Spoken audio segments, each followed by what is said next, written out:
I can't believe this isn't being talked about more. I only just now heard of it and I'm tardy to the party. I've only seen like a couple of articles even loosely addressing this.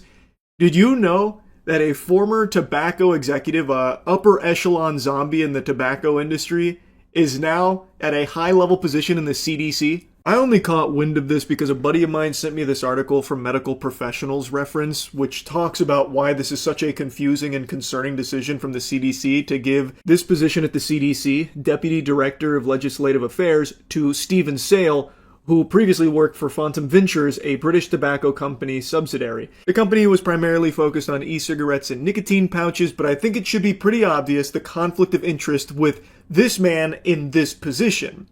I think it's obvious, at least. I'm hoping you have a functioning frontal lobe and can piece this complex puzzle together here. It's wild. I've seen it described as appointing an arsonist as a firefighter, and I feel like that's an apt comparison. It's baffling, and it extends across so many other decisions throughout the entire administration. I will not stop harping on this one in particular, for example.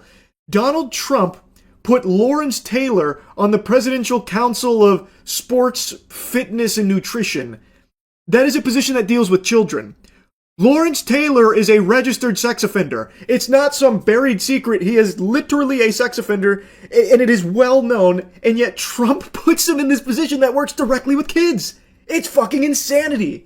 And now in the CDC, we have a tobacco industry veteran whose entire business model, his entire job, was trying to find ways to get more people hooked on their product. Why the fuck is this fungus now at a high-level position in the CDC? That is the antithesis. Like, it's shocking.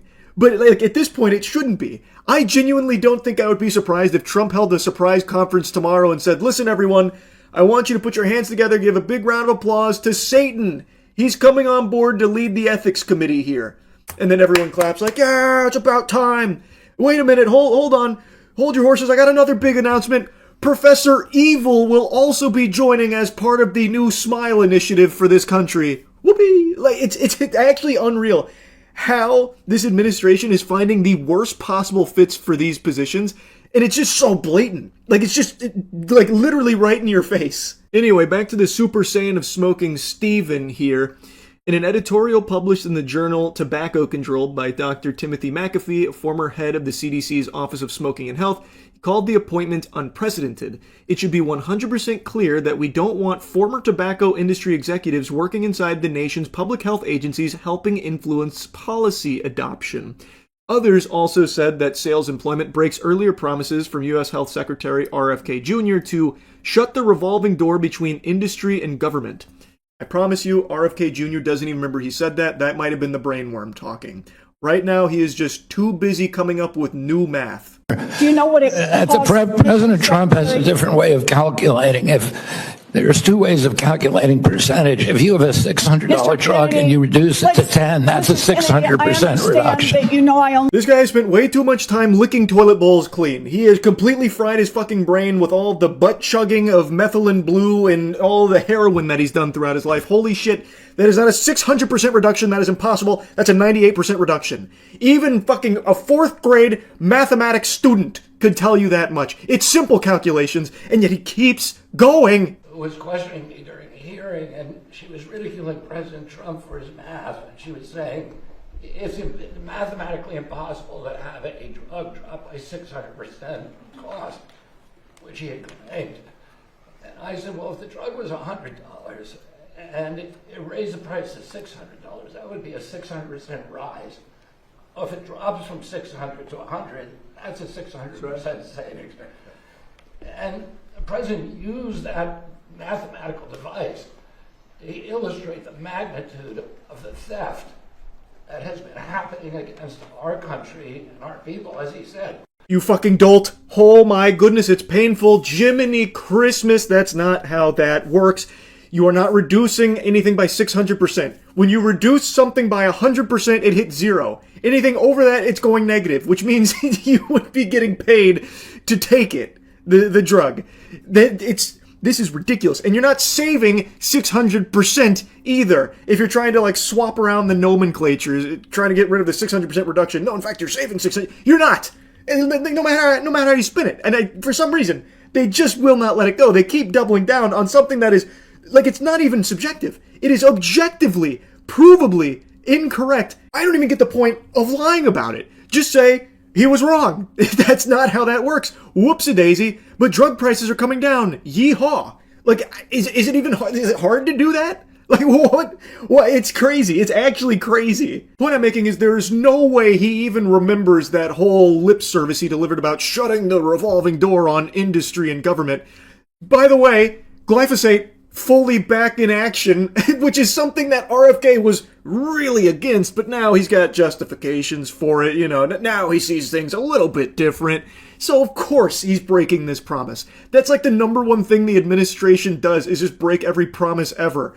Anyone remember the Epstein files? Anybody? Hello? Anyway, back onto the topic of Stephen Sale. Andrew Nixon, a spokesperson for the Department of Health and Human Services, told Stat that Sale brings more than 25 years of experience working at senior levels of the federal government and will be a valuable asset at the CDC to ensure effective coordination with Congress. That's just such a meaningless statement. I have 30 years of being short, but does that make me a good candidate to be on the tall person committee? I don't really think so. I don't think that experience is all that valuable when you look at his history of trying to get the population hooked on harmful for their health products. He was a tobacco executive. So why the fuck would he even be considered for a position in the CDC that is the opposite? Now, according to officials, Sale doesn't have any tobacco company stocks, but according to McAfee, the new appointment is opening a door that has been closed for decades and letting the fox into the henhouse with open arms. Now, being fully open and honest here, I personally don't think this is the first time it's happened. It opened a door that had been closed for decades. I think the CDC has definitely had problems, and I do definitely think there has been some pharmaceutical meddling in the CDC previously. This just happens to be very egregious and very public-facing now, with a former tobacco industry executive coming on board the CDC in a very public fashion, but it somehow is flying under the radar. This is a position that directly deals with policy, as I understand it. And even if he doesn't have any stock in tobacco companies any longer, this cannot be the best person for the job. It is extremely concerning and paints a picture that there's going to be really light stances on tobacco and maybe a bit of rewriting around the health problems, and maybe we start looking at vaping more optimistically, because now vaping's starting to get a bad rep too. It's a lot of issues. I think anyone that is able to think should be able to come up with a laundry list of problems someone like this having this position can cause. Anyway, I wanted to yap about this a little bit because I actually was stunned. Because this one is just so fucking ridiculous. That's really about it. So yeah. I just wanted to briefly give you the latest information in the David case and the murder of Celeste Rivas Hernandez. I know I've made a couple videos yapping about this, and it's a really genuinely difficult topic to even talk about because of how disgusting it is. But the reason why I keep bringing it up is because there is a not small number of people, a relatively strong movement, the Dipshits for David, that are constantly trying to brainwash people into believing that David has been framed. They keep regurgitating that, well, they haven't found him guilty yet, thus we know he's innocent and he has been framed, he's actually a victim in all of this, and they're trying to bury all of the real information and muddy everything, even though so much of this evidence is publicly available evidence. That, like, not even all the stuff that's in the case right now, there is so much information you can find that, if you have a functioning frontal lobe, will lead you to one conclusion. David is pure evil, and every new piece of information from the prosecution here is beyond disturbing. So I just blabber about this because I want to at least provide the real facts about the case here to try and combat all of the incorrect gobbledygook people are spitting out there, this mumbo-jumbo from this group that for some reason wants everyone to be supportive of David and, like, plug their ears to what the prosecution is bringing forth. It's fucking lunacy. Mark, the details alleged by prosecutors are frankly disgusting. In this preliminary 8-page brief signed by LA District Attorney Nathan Hochman, prosecutors paint a picture of a rising pop star who they say lured a young girl and then eliminated her when she threatened to expose their relationship and derail his fame. This had been brought up previously with the potential motive behind David's killing of Celeste Rivas Hernandez. He had known her since she was 11 and sexually abused her, and he didn't even hide this deplorable situation here. She had appeared in like streams, there's videos of the two of them together. His community was even aware of her, but according to the mods, they didn't know that she was a child. They were unaware of her age, nor did they know that she was reported missing. I don't know if that's true or not, or if the mods are just trying to cover their own ass so they don't end up on the hook and in trouble. Couldn't tell you, but the point is, there is a lot of evidence with these two publicly together in photos, videos, all of that. And at some point, it is alleged that she made a threat about, making it more known that she's a child. She is a minor. And thus the prosecution alleges that the motive was David wanting to save his career because if that information got out, it would damage his blossoming career. So in order to try and save that, he killed her. In court for the second time today, attorneys for the singer, whose real name is David Burke, fought to seal the brief that prosecutors believe lays out a specific timeline and evidence of 14-year-old Celeste Rivas Hernandez's murder. Prosecutors allege Rivas Hernandez and Burke first met when she was just 11 years old, and they have explicit sexual photos of the two. The brief also claims Burke stabbed Celeste several times and watched her bleed to death. Now, in the previous information that was provided by prosecution, they were talking about the child pornography that they found on David's phone. Now they are also saying that there are explicit sexual photos of David and Celeste together. So that is probably the child porn that they were referring to then. Also saying that the two had met when she was 11. And the autopsy report was recently made public where the cause of death was revealed to be sharp objects through the torso. So they are alleging that David stabbed her multiple times and then watched her bleed to death. In the days after prosecutors claimed David had slaughtered Rivas Hernandez, they say he purchased tools to dismember her body. Prosecutors say Amazon delivered 2 chainsaws, a body bag, and blue inflatable swimming pool to David's home, all ordered under a fake name. Prosecutors say David cut off 2 of her fingers because one of them had a tattoo of his name on it. Prosecutors also allege they have text messages that discuss sex between the two, her pregnancy, and an abortion. Every new piece of information that comes out from this case here is just shockingly evil. Like, this guy is the fucking devil, man. Holy. It's unthinkable. Just actual unfathomable evil.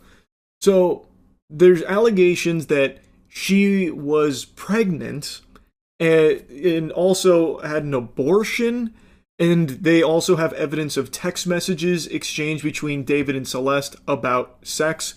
There were some headlines floating around earlier, like yesterday, that apparently said that, this is from Celeste to David, that all they do is have sex and hang out, and she wants something more than that. That's so fucked up. This is a child that David is routinely sexually abusing. Now, the method of chopping up her body to try and hide it was never disclosed to my knowledge, but here the prosecution is saying that they found evidence that he had purchased chainsaws and an inflatable pool, and that's how he was dismembering her corpse. Her corpse was found in pieces in the trunk of his vehicle after roughly 5 months decomposing in there. And another thing is, with this information about her pregnancy and abortion, it reminded me that when this story was first breaking and I was first covering it, there were a lot of like screenshots being shared around of things David had said to his community, and one of them did mention a child on the way. Now, I don't imagine Discord screenshots from David are going to be anything the prosecution is going to be using in court in any big capacity. I imagine they have far stronger evidence than that. But even still, the fact that stuff like this exists is extremely alarming, and it is publicly accessible information here. To my knowledge, those screenshots, like the one where he said he had a kid on the way with @deleted_user, haven't been debunked as some kind of hoax or photoshopped or a user that was impersonating him. I haven't seen anything to that effect, but community members seem to think that he was joking about that it was just a bit of a goof about the kid on the way. Though, in light of what the prosecution alleges about Celeste being pregnant and abortion, seems like there's a chance it wasn't a joke. But again, I don't think Discord messages here are going to be something the prosecution is relying on. I imagine they have far more solid evidence, but I just wanted to mention this because it reminded me, and it is just another piece of publicly available information that is out there that is now having even more weight put on it because of what the prosecution has been alleging with everything they have. And text messages where Celeste threatens to expose Burke and destroy his career. In July, months after prosecutors say he'd stabbed her to death, Burke placed her body in the inflatable pool he'd ordered to prevent her blood from spilling onto his garage floor and used a chainsaw to cut off her limbs. The medical examiner's report released just last week had noted those pieces of blue plastic in Rivas Hernandez's remains. Prosecutors now say those pieces of blue plastic were pieces of the inflatable pool that they say David had placed her body in. Burke has pleaded not guilty. He will stay locked up in jail until his next court date in May. I don't think that's some kind of big coinky-dink there that the blue plastic that was noted in that report from the body happens to also potentially match the inflatable pool that they allege he had purchased in addition to those chainsaws. Like, I think if anyone's got their thinking caps on, and if you're actually bothering to pay attention to the case and actually look at the evidence, even the evidence that is publicly accessible, it should be an obvious conclusion here that David is not innocent. He is not some fucking angel, some saint that's been framed by a ne'er-do-well out there that's trying to, ruin David for their dubious schemes. David is pure evil. That's what I believe, and I think all of the evidence points to that fact as well. Former prosecutor turned criminal defense attorney R.J. Dreiling says David's defense team will seize on one detail. They note in their brief that David was sending text messages to Celeste after her death. They're going to use that to prove that, look, there's no way he knew that she was dead or responsible for it. He's still trying to communicate with her after her death. That's a pretty fucking weak argument, if you ask me. No. All of this evidence, it's hooey. It's a load of hooey because the only fact that matters is David was sending her text messages after she was already murdered. Why would he do that if he knew she was dead? Wouldn't make any sense. Checkmate. Gotcha.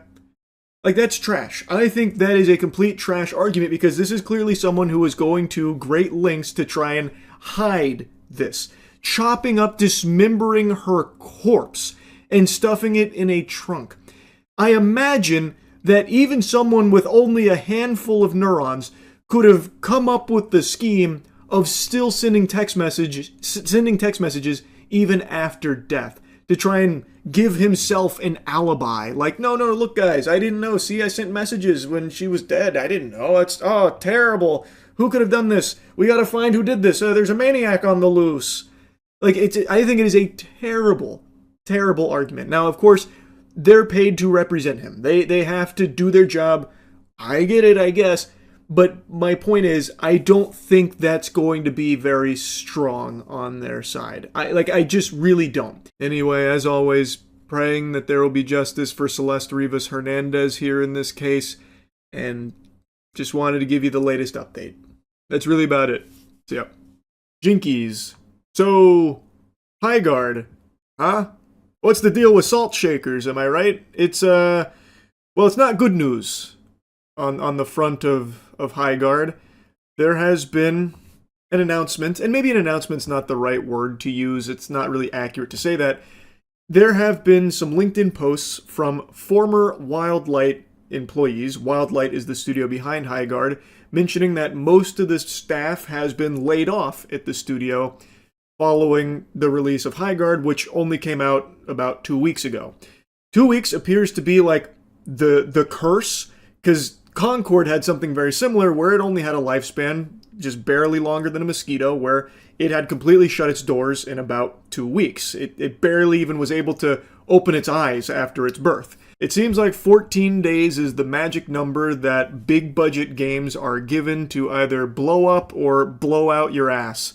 It's like in The Ring, you know, where you get that phone call saying you're going to die in 7 days, but in the video games industry, you get 14 days. You're going to die in 14 days, it seems.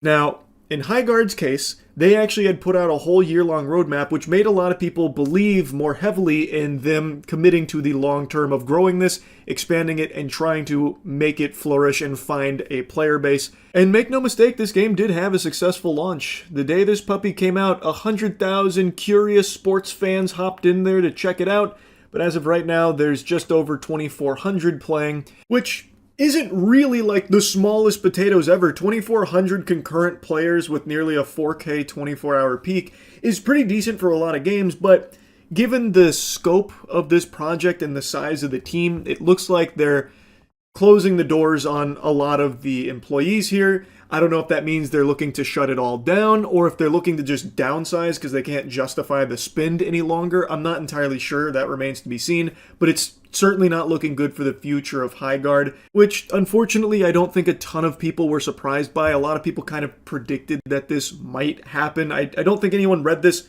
shocked. Like, I don't think there was anyone like eyes wide open, you know, jaw on the floor, stunned by this news, because releasing a game like Highguard in the current saturation of this market, it's kind of a death sentence. Like, those guards must be high to be expecting this to be like a massive success that blows everything else out there and finds its own footing off rip.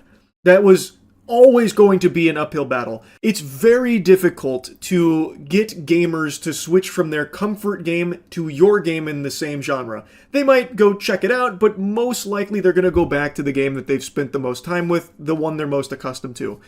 The most notable example that completely bucks that trend is Marvel Rivals, where it entered into an extremely saturated genre, fucking hero shooters. That should have been dead on arrival, death sentence, bury that shit in the dirt.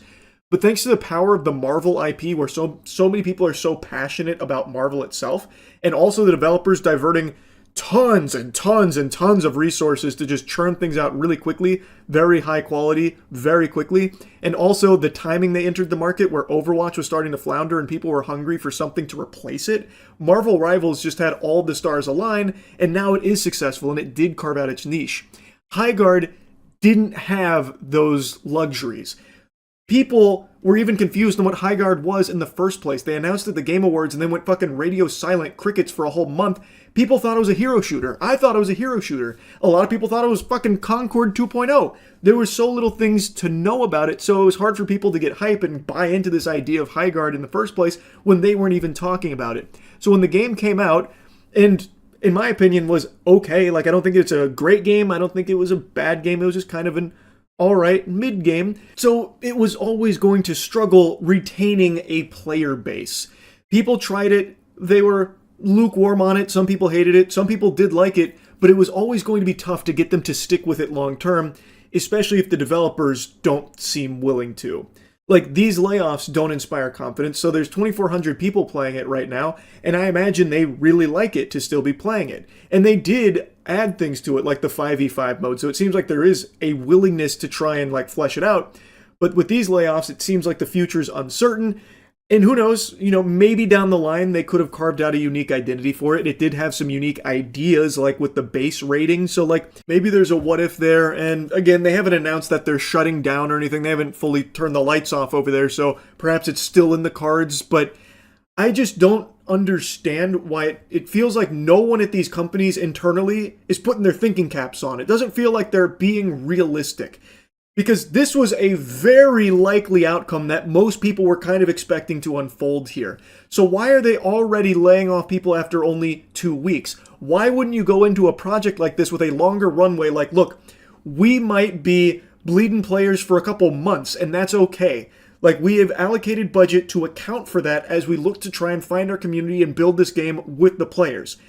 Like, they're already doing mass layoffs after just 2 weeks. So it seems like they were expecting this to just fucking explode and be the next Marvel Rivals or the next Call of Duty or something. Like, who really knows what the expectations are anymore at these companies?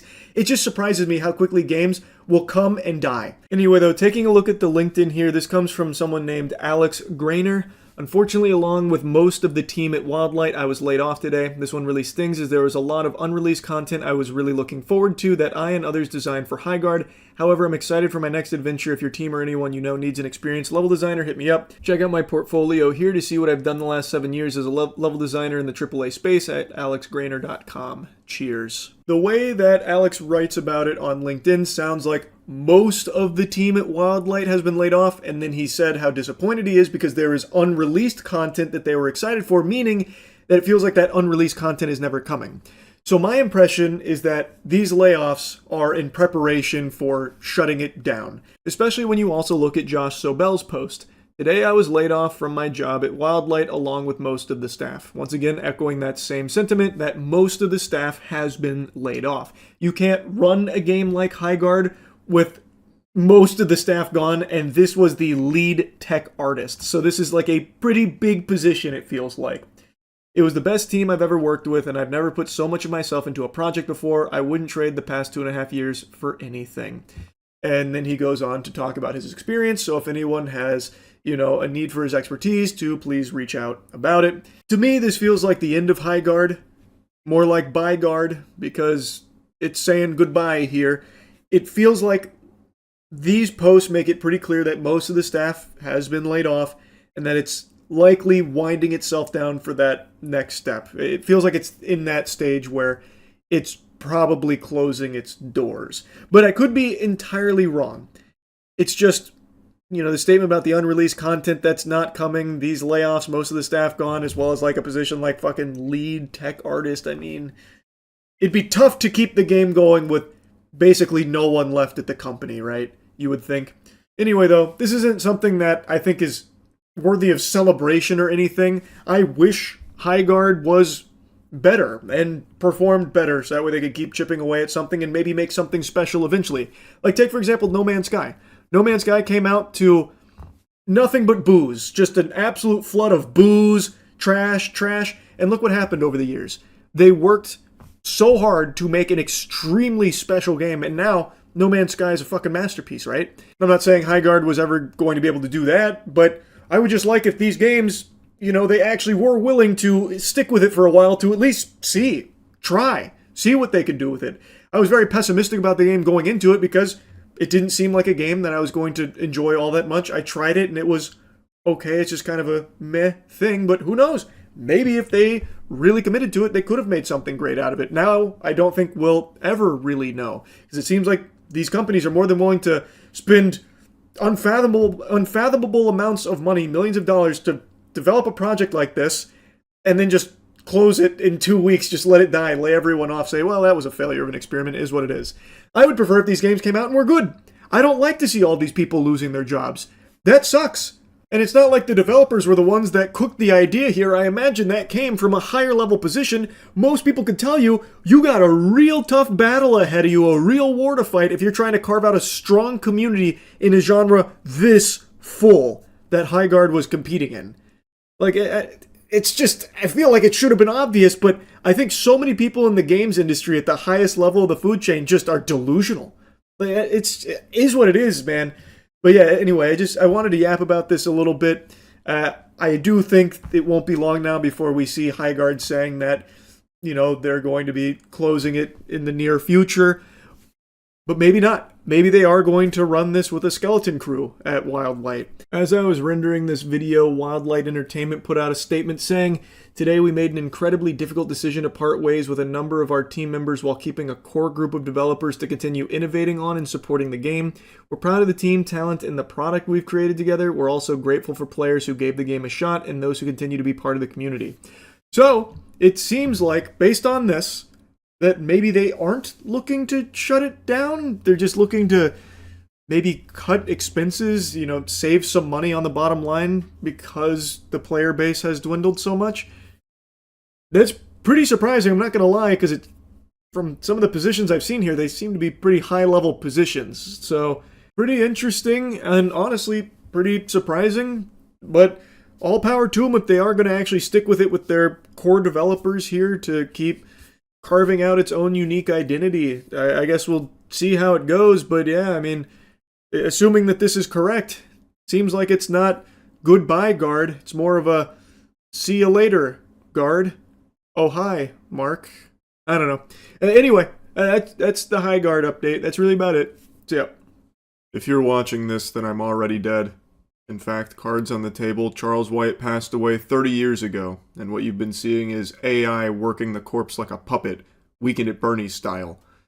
Grok, put Charles in a bikini. This concept actually isn't that far-fetched. There's been a lot of discussion over the last 24 hours about Meta's patent on AI that can run a dead person's account, continuing to post and chat on their behalf, and even replicating online behavior and video calls. It can do messaging and video calls. So even though the person is deceased, their online behavior will carry on as if nothing is wrong.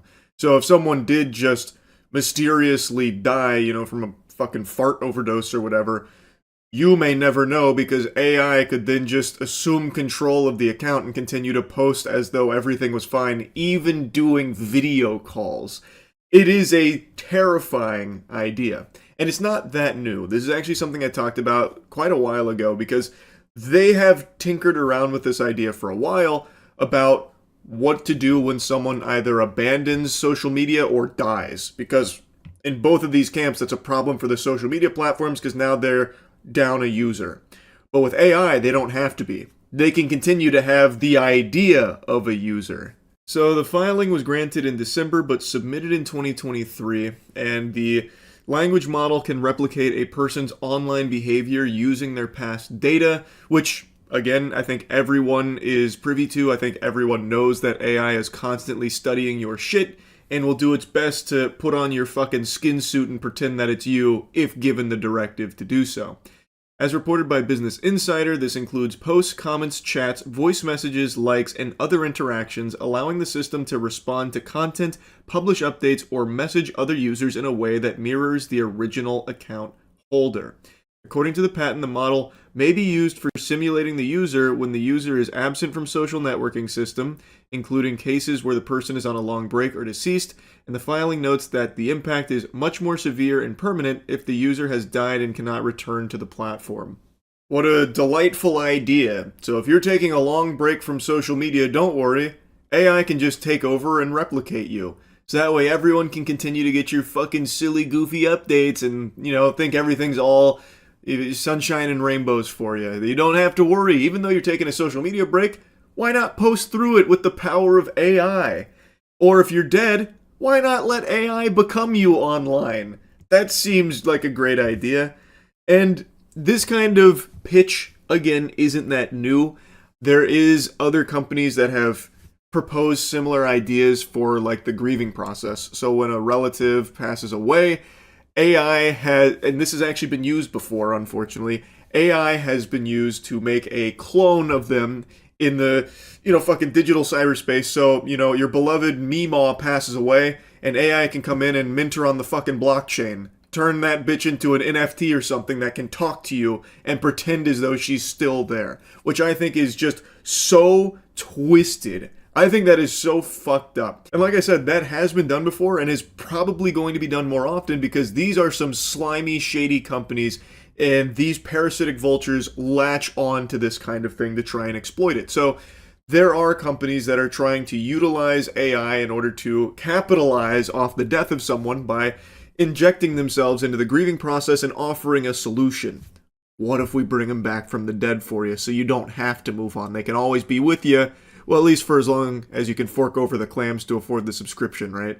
Now, as I said, it is something that has been done before, and probably the most notable case that maybe you've heard of was last year when an Arizona man was shot dead in road rage, and AI was used to bring him back to address the killer and forgive the killer. It was used in an actual legal proceeding, by the way. It's a shame we encountered each other that day in those circumstances. In another life, we probably could have been good friends. I believe in forgiveness and in God who forgives. I always have, and I still do. And it was effective, too. The judge fucking loved it. He was suckling from the titty. I loved that AI, Judge Lang said, describing the video's message as genuine. Thank you for that. And as angry as you are, and as justifiably angry as the family is, I heard the forgiveness. And I know Mr. Horcasitas appreciated it. But so did I. Do I even really need to dive into how scary that is?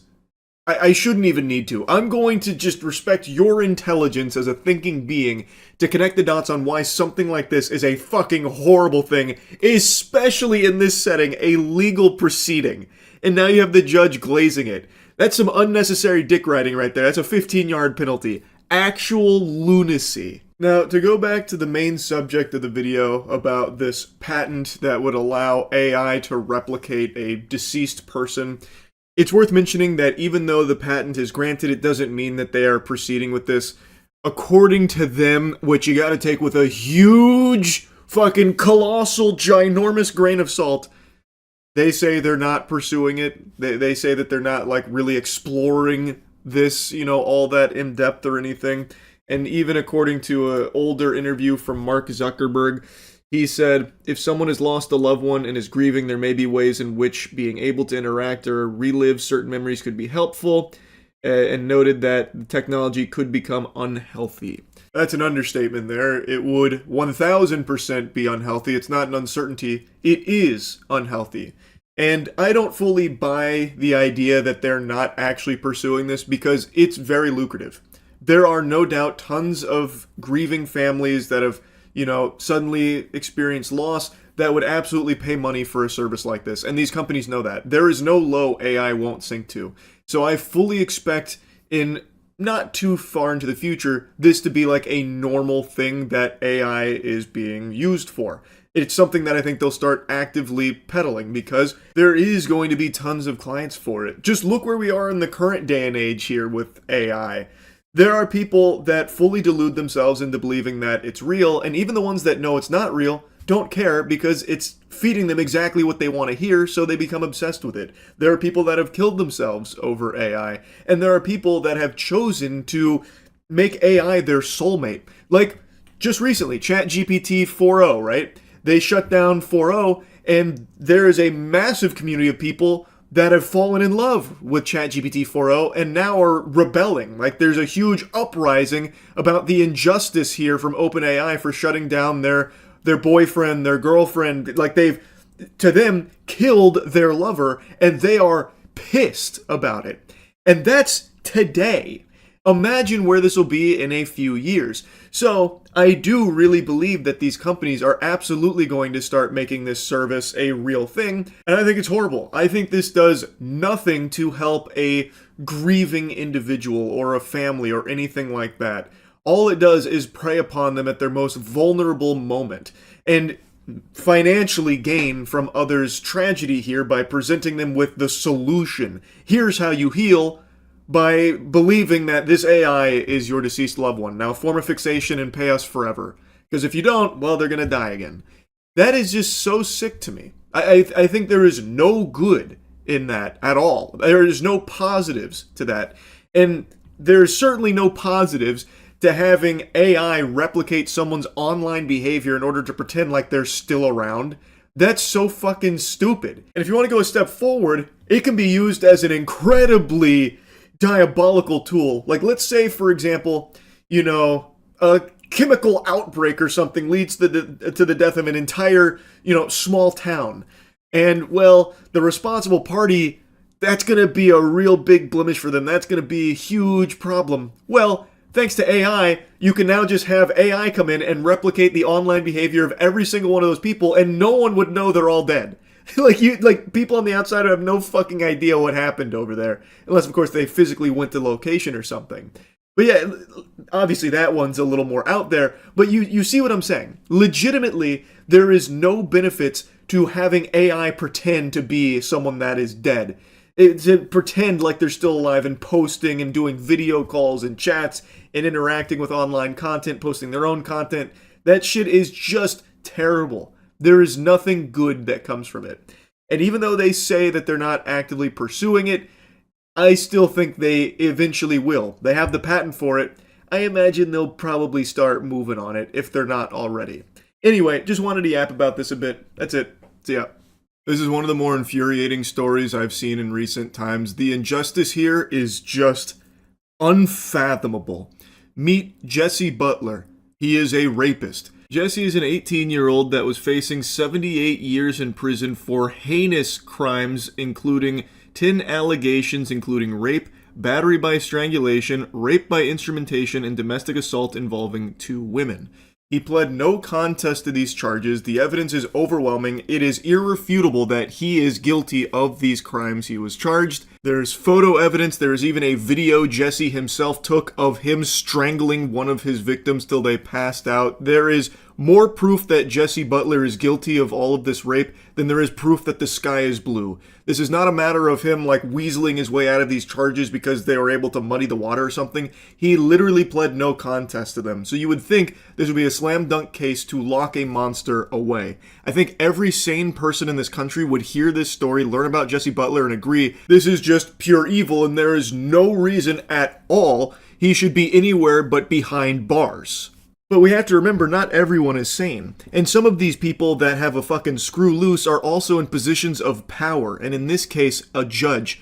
A judge named Susan C. Worthington in Payne County, Oklahoma, who is just a fucking troglodyte homunculus, it seems, that decided that Jesse Butler shouldn't be going to jail for these crimes. No. Susan C. Worthington rolled up her sleeves and ultimately decided that the punishment that fits the crime in this case is a teensy tiny bit of community service with a 1-2 punch of rehab. That is the justice that Susan C. Worthington brought to the victims of this rapist.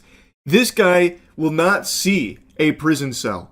He is still going to be a free man, even after pleading no contest to these heinous, vile crimes. He is a rapist. And this judge, Susan C. Worthington, has said, that's okay. Well, it's nothing we can't fix here with a little bit of tender love and care and a bit of elbow grease with some community and service. Now, to be clear here, and keep in mind, I'm still a little, new to understanding how a lot of this shit works with my fucking Neanderthal brain here. But as I understand it, this wasn't Susan C. Worthington's proposal or anything. This was a plea deal that was reached and was put in front of Susan. She granted it. But she had the ability to reject it. A judge can reject a plea, and especially in a case like this, that would have been the right thing to do. This is a monster that under no circumstances should be afforded this kind of deal. This is someone that should not be able to weasel their way back into society. They are a danger, a menace to everyone around them. So while Susan may not have been the one to theory craft this whole community service and rehab idea, she did agree with it ultimately, that this is the right course of action. So by granting this, to me, that is her putting her stamp of approval on it, that this, in her eyes, is justice. It is fucking unhinged. I think Susan C. Worthington needs to be investigated ASAP. This is protecting a rapist. And there is a body cam of when Jesse Butler was taken into custody, and his mother is very supportive of Jesse, talking about how they're going to get him out and all of that. And it turns out Jesse's family is very well connected in Oklahoma. They have a lot of powerful friends, it seems, over there in Oklahoma. Of both victims who came forward against Jesse, there is a third victim who, if she hasn't come forward, but can you blame her when you look at this as the justice that they get? Speculation is that Jesse Mac Butler's father is a man by the name of Mac Butler, and he was the head of football operations at OSU. So somebody with deep-rooted ties into the community, and that then leads you to the judge in this case, or one of the judges in this case, Judge Susan Worthington, between her and her father, the Worthingtons have had a hold on that bench for over 50 years.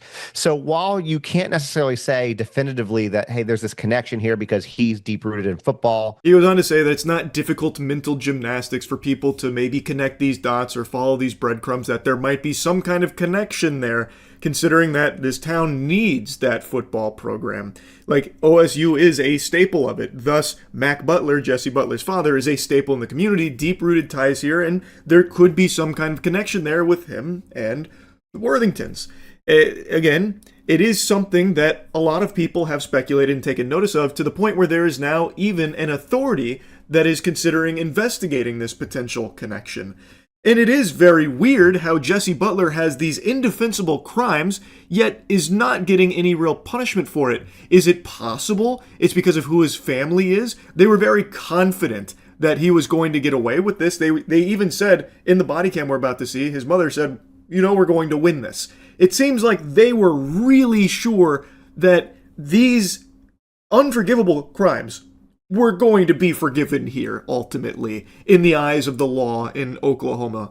I wonder if that might have played a role in him getting away without even a slap on the wrist. This isn't even a slap on the wrist, this is a slap on the ass. This is basically Susan C. Worthington and the entire legal system over there in Payne County, Oklahoma, giving him the old keister clapper saying, hey, good work out there, don't worry, we got you covered, we got your back over here in Payne County. It's fucking sickening. It is actually unbelievable. I'm going to show you the body cam real quick because I think it's important you get to see who he's surrounded by, because even though his mother is aware of these crimes, it seems like she's more concerned about her child's future. Like, the actual victim here is Jesse Butler, not the two women that he raped and all of those horrible things he did. It's actually Jesse Butler that, is getting the short end of the stick here and is getting traumatized. Yeah, so we're here. We're obviously going to place you under arrest. There's a warrant for your arrest. We're going to take you to the jail. I told your mom that she can contact a bondsman, and you shouldn't be very long, but there just is a process for paperwork and stuff. But right now you do have to come with us, and I do have to put you in handcuffs, so turn around for me. You have to put me in handcuffs? Oh man, Jesse's calling the wambulance there. You can see him start to tear up. Oh man, it almost breaks your heart looking at him get all sad like that.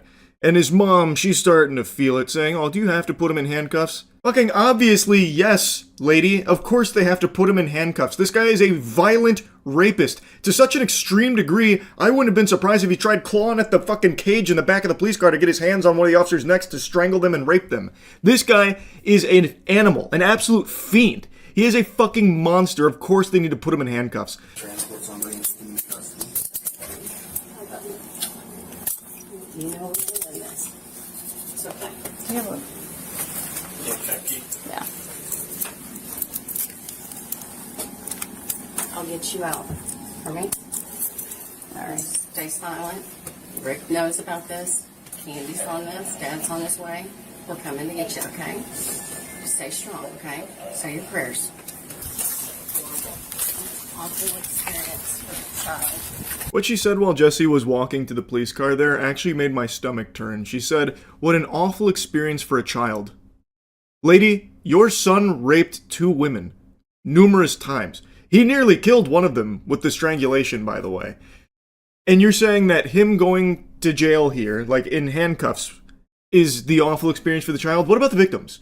What do you think about that? Do you think that wasn't an awful experience? Like this is worse? Like Jesse's the one we should actually feel bad for here? I understand it must be extremely difficult to wrestle with this reality that your child is a monster. I can't even imagine what that's like. That would be soul crushing. But to wipe your ass with reality and just blindly support them to the point where you will do anything to ensure they don't actually get punished for the very real crimes they committed that you yourself are aware of. Again, this isn't a matter of like his parents believe he's innocent or something.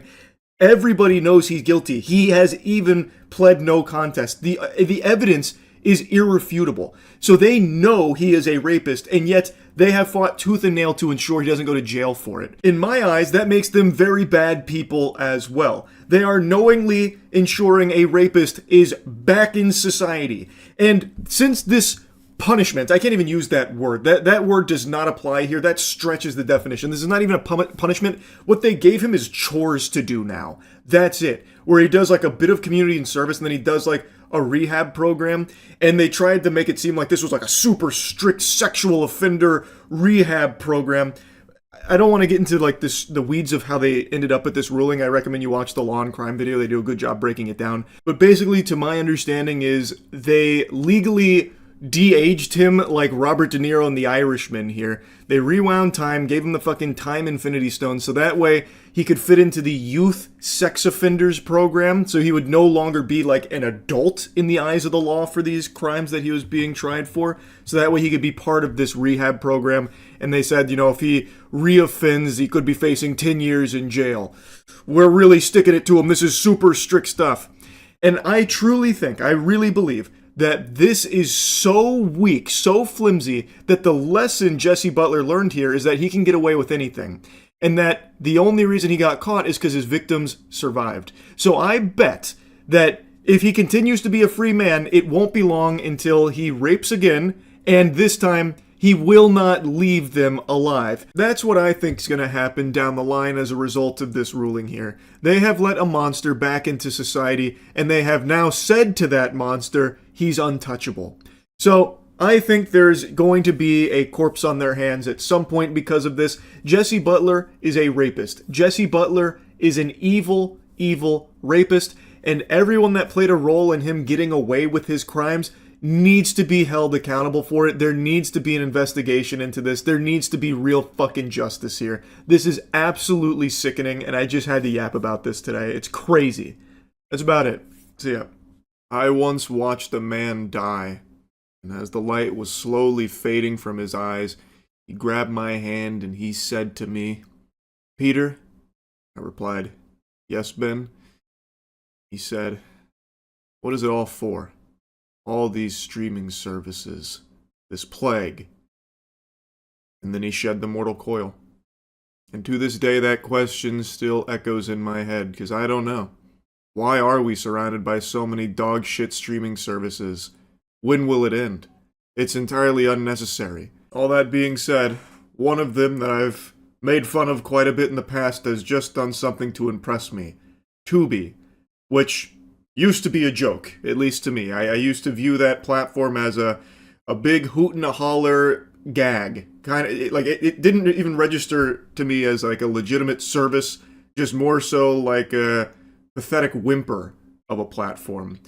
But I just familiarized myself with their catalog, and I genuinely have to give them props for what they're doing over there. Yeah, I saw the Tubi news. I've been clowning on Tubi for a little while. Like, I'm not the most familiar with it, but when we were going through, like, the streaming services rabbit hole where everything is a streaming service and half of them you haven't even heard of, just, like, the wackiest ones that are just actual glup shitto tier names, Tubi was one of them that we kind of clowned on. But then I saw their catalog here. They're adding some of the all-time great cartoons to their catalog, so much so that I think this is just, like, an actual game changer in the streaming landscape.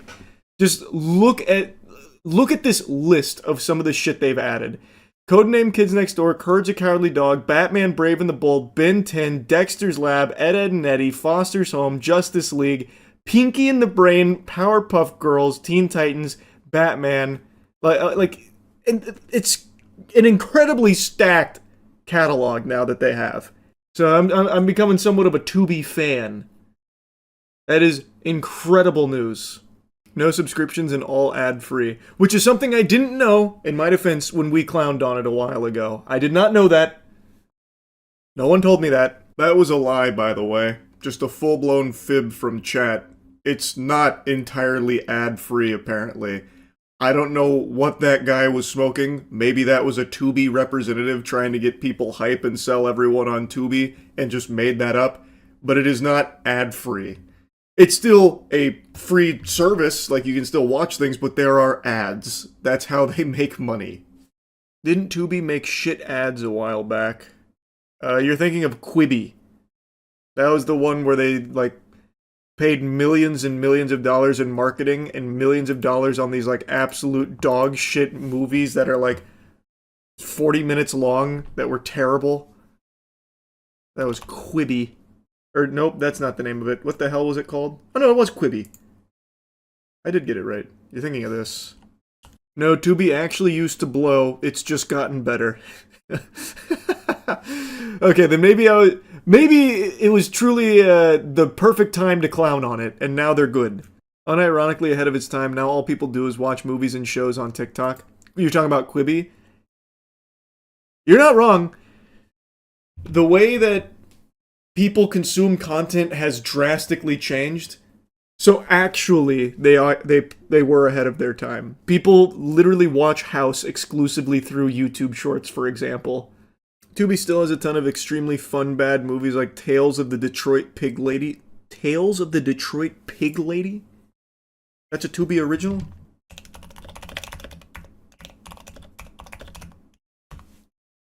Like, what is this? One of Nolan's earlier works? What the hell is Detroit Pig Lady? This looks interesting. Oh, it just started playing. Hold on.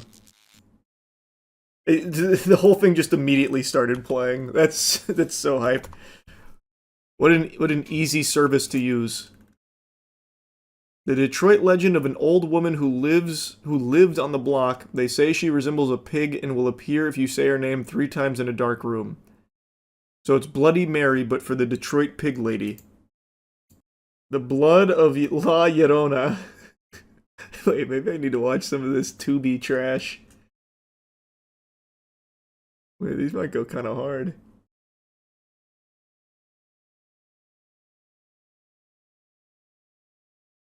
The Walk of Rufus II, Theotis.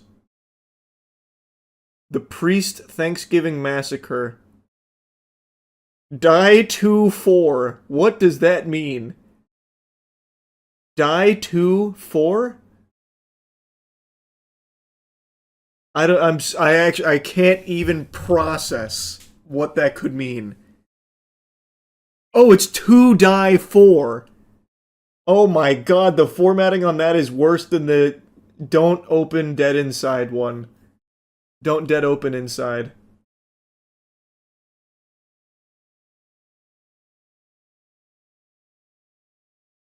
It's under the picture. Oh, I didn't even look. I was just looking at these. I was too drawn in for the actual the text at the bottom. Horror anthology of short horror films from cult underground indie horror filmmakers from across the globe that will make your heart race. Bombshell Butcher. Creepy Tales of Pizza and Gore. Bro, I'm gonna have to watch some of this Tubi shit. It sounds awesome. There's a Popeye horror movie called Popeye the Slayer. You aren't ready for the meals Tubi is prepared to serve you up. No, I don't think so. I can handle their strongest potions. I have seen so much shit, there is nothing on Tubi that's going to be worse than some of the things I've already seen. Bro, these movies literally have like $20 budgets.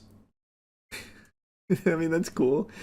Hey, even if the 99% of this is trash, it's cool that they at least give them a platform to slap it on. Whatever. I can't even be mad at that. And the fact that they now have some of the best... it's not even up for debate. The fact that they have the best catalog when it comes to animation now.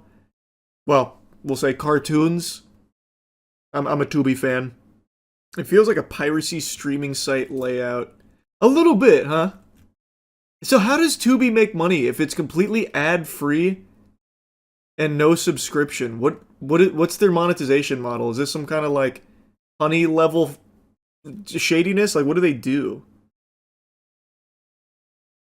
It does have ads. Oh, okay. Why does chat keep fucking lying then? Okay, so they do have ads. What happened to the League of Legends arc? Oh man, I'll spoil this a little bit, I suppose. I made a joke a while ago, like after we won the Demacia Cup, about doing like a full documentary, and we have gone hog wild on that documentary. So we got a huge documentary coming up about our Demacia Cup win as we prep for our next clash for the Noxus Cup. So we went hard on the documentary following We Found the G-Spot. So I'm still deep in that League of Legends arc. Holy shit, put it on Tubi! We should do that. It is very high quality. I think people will be very excited. We got the Shopify Rebellion editing squad on it. Well, I don't want to spoil too much because we also have a really, really big surprise with it that kind of blew the scale of it way over our expectations. We might have got a little too big with it. Will Chinese Charles also do a documentary? We'll see. Oh man, the Chinese translation on Bilibili for our League documentary is going to go nuts. They're going to be so excited on Bilibili to follow the journey of We Found the G-Spot.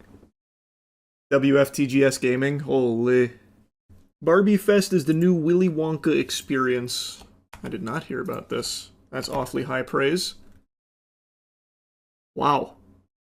This looks sad. This looks like something out of Season 2 of Fallout. Oh my, what is this? Are they testing bombs here or something? The Barbie Dreamfest was billed as the ultimate Barbie fan weekend, promising attendees interactive experiences, unique programming, a star-studded panel, and other unforgettable experiences. But after the first 2 days of the event at the Broward County Convention Center in Fort Lauderdale, Florida.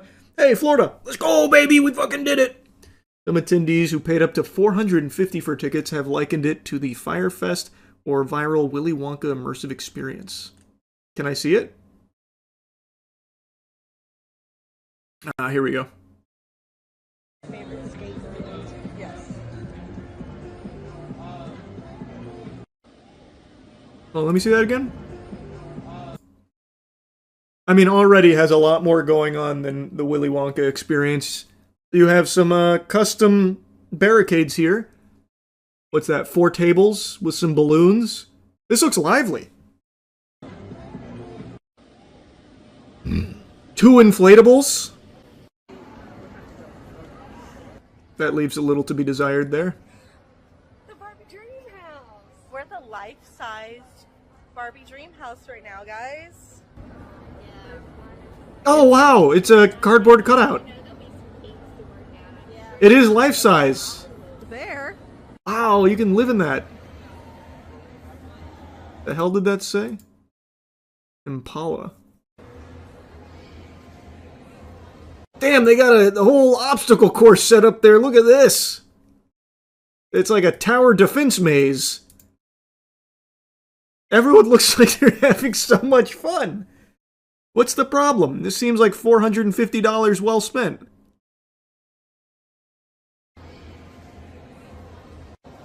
You just have to imagine the houses. You're so fucking right. That's so true.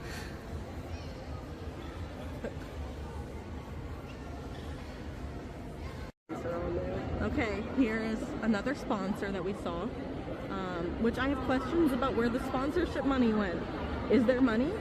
Because there's no cookies, and they make cookies. So what did they contribute? What? Sweet Lawrence is... they make cookies? That is a good question. You would think if they're sponsoring the Barbie Fest, they would have... Yep, they are gluten-free vegan cookies, it seems like. You would kind of expect them to want to be putting their product there. Maybe that's... whoever's hosting this just really likes Sweet Lawrence. Thanks to our sponsor and partner, Sweet Lawrence. I ate one for breakfast this morning, so thanks for helping giving me the energy to put this on today. There's neon. Maybe that's the dream house. There's neon? Yeah, right next to it. There it is. Oh, Is that the life? I mean, we can't get up there with it, so. Wow. Pose. Pose. That really is a big wow Oh, no. moment. Yeah, that's how this is going. Wow. Wait, Are you what was happy? that? Oh, it's like a hair salon over here. Get your hair done like Barbie. Are you having fun? More more sponsors. Okay, this is the biggest load of baloney ever. You're telling me Dillard's helped put this shit together? 100% they just started throwing names in here, hoping no one would notice. You're telling me a yoga group helped sponsor Barbie Dream Fest? You think I'm an idiot, don't you? You think I'm stupid, huh? Imagine Cheeky Soap was there. Oh, wait a minute. Imagine they did just slide Cheeky in there. I'd go crazy. I'd be like, oh my god, yeah! Yeah! We were there! Part of history! The world's worst Barbie Fest! Let's go!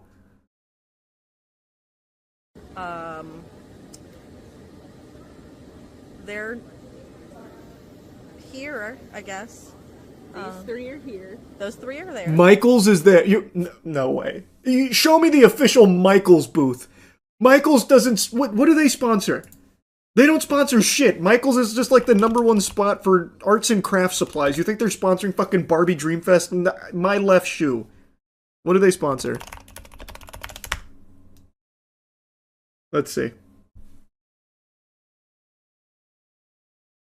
I'm seeing if they've ever sponsored anything else ever. I feel like they just brought in some Michaels product that they bought earlier that day. I also don't know why I thought I would find anything about what they've sponsored in the past by just typing in Michaels sponsor. It's just trying to put me in touch with their press packages. What a terrible search from me. I still just don't believe it, and I don't feel like looking harder now. With things. This is the yoga one. Maybe it's not the store Dillard's Michaels, has just a booth where they have dude named very, Michael. Very cute pink outfits in Perhaps. a lot of different sizes. This is real cute for the kiddos. Yep, This is here. Miss Rocks. that's gorgeous. That might be the yoga mats. Yeah. I think Yes, that's the yoga mats. A lot of yoga. No. Baby. No. I think the braiding loft. That might be in there. Yes, I think they're working with Didn't the glam see bar. that. Didn't see that. Definitely didn't see that. I'm not convinced that this is a flop yet.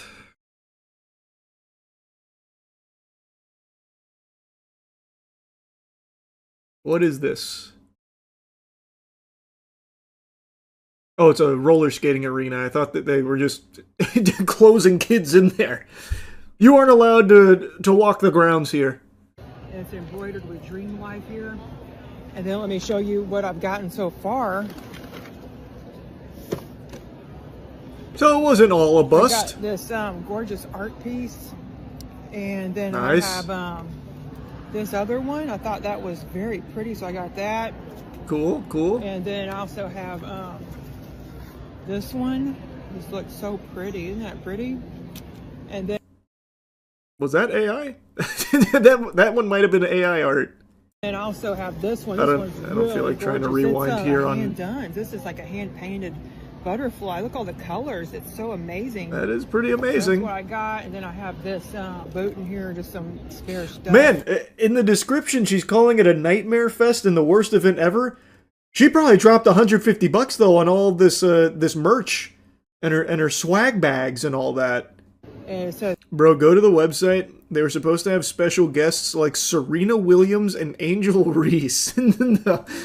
But they probably showed up, right? The voice of Kin, Sean Hankinson. Chef Becky Brown, a chopped champion, also there. You can pay for some cool stuff. Dr. Swati Mohan, a NASA aerospace engineer. She's coming tomorrow. Little confused on the crossover there, I'm going to be honest with you. Don't really get that. But that's cool. That's cool. So it's still going on. We haven't even seen it at its full potential yet. So was Serena Williams and Angel Reese there? I'm guessing no, right? She did. No, I'm looking at it right now. She was slated to be there from 3 p.m. until 6, and she did show up, according to a few Redditors. Though that could just be a lie. Those could just be bots. It is Reddit. Take it with a handful of salt. I have yet to see a single picture of Serena Williams at Barbie Dreamfest. And you would think Serena Williams being there would be a pretty big deal. People would be pretty excited for that, I would think. Okay, this is from their Facebook page. Barbie Dream Fest, March 27th to 29th, for a fan-filled weekend of limitless possibilities. What are the odds this is AI? I haven't seen any evidence of her actually being there. The only people saying that she showed up were like 4 commenters on Reddit. There's some videos on TikTok. Alright, let me check TikTok. Let's see. Oh, here we go. Yeah. There's 2 ways. Like, I mean, when you are a favorite, then it's like she did show up. to lean into pressure. That's a different conversation. Pressure does create diamonds. True. But I also think that underestimating is... How much did they pay her? Because that event is dead as fuck. Did Angel Reese show up as well? Wow. Yeah, the guests they said were coming, they did come. Here, apparently they had a little bit more here than we've seen in the other videos.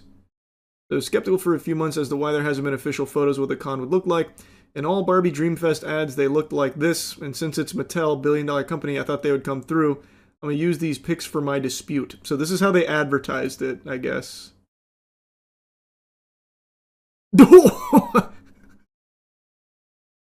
Wow, they were so close to that, too.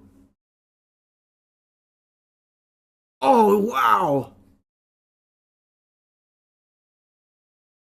Yeah, that wasn't there, unfortunately. If only they didn't blow all their budget on getting Serena Williams and Angel Reese. The first thing that comes up when you start typing Mischief Management is Mischief Management Scandal. Mischief Management and Romance Con. So this seems to be their last flop. Harnessing the power of fandom. Barbie Dreamfest. They have one coming up called Enchantian? What, Enchantian? I don't know what that is. Broadway Con. Partner events. Camp Film Festival. In partnership with Patreon. Alien Con. In partnership with A&E. Ah, here we go.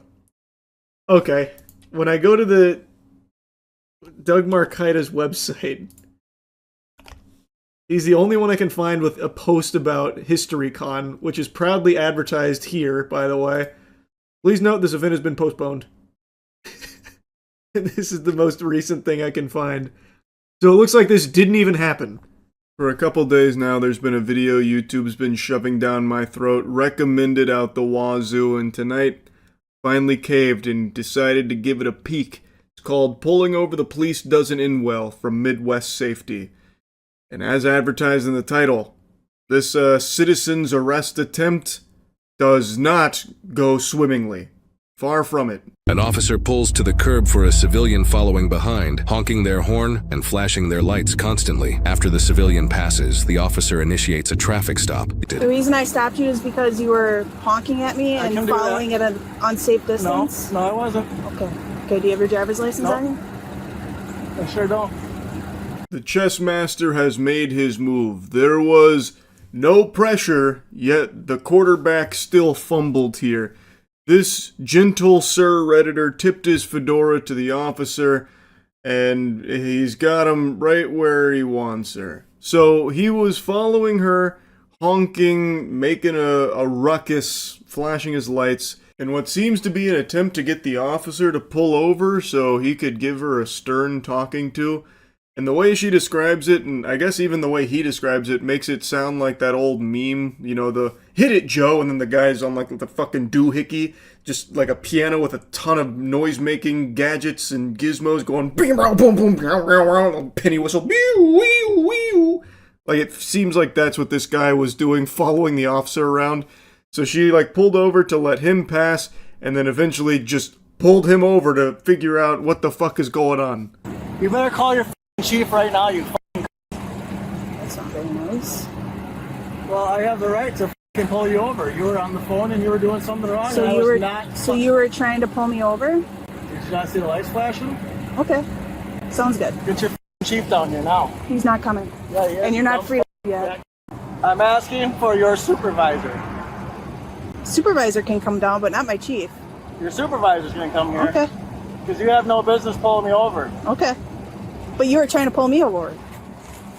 I didn't do nothing wrong. I was behind you. He's got some nerve questioning this man's authority. It's pretty clear he's in charge. So he is now doing the classic I need to speak to your manager move here, the old go-to Karen play. A John Madden classic. It's timeless. He did fumble the nomenclature. He was asking for the chief, which I guess the chief doesn't have an obligation to show up to every traffic stop when requested. Like Bloody Mary, if you say his name 3 times, the chief of police will show up. So he did eventually realize that it's the supervisor that he can request, which she obliges and gets the supervisor on the horn to join them at this hootenanny. Can you determine from your mirrors what's safe? Because this says right here that may appear to be closer than 10-4, do we have any recent contacts with it? Scream for help. Get out of the car and scream for help. The driver is talking to his own child, who's also in the vehicle. Start screaming for help. He's now got his child stepping out of the car to scream for help. Help! Bud, you don't have to do that. Okay, he's going to do it because you're Help! Help! Help! Help!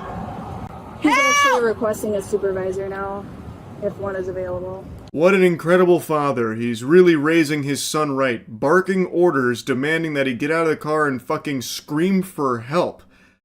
I don't even understand what that plan is. What was the thought process there? That the kid would get out and scream for help and then the police would show up. But the police are already there? Like, I don't really know who he was expecting to show up, fucking Batman or something? Like, I don't really get it. This is just insanity. Like, this is just actual lunacy.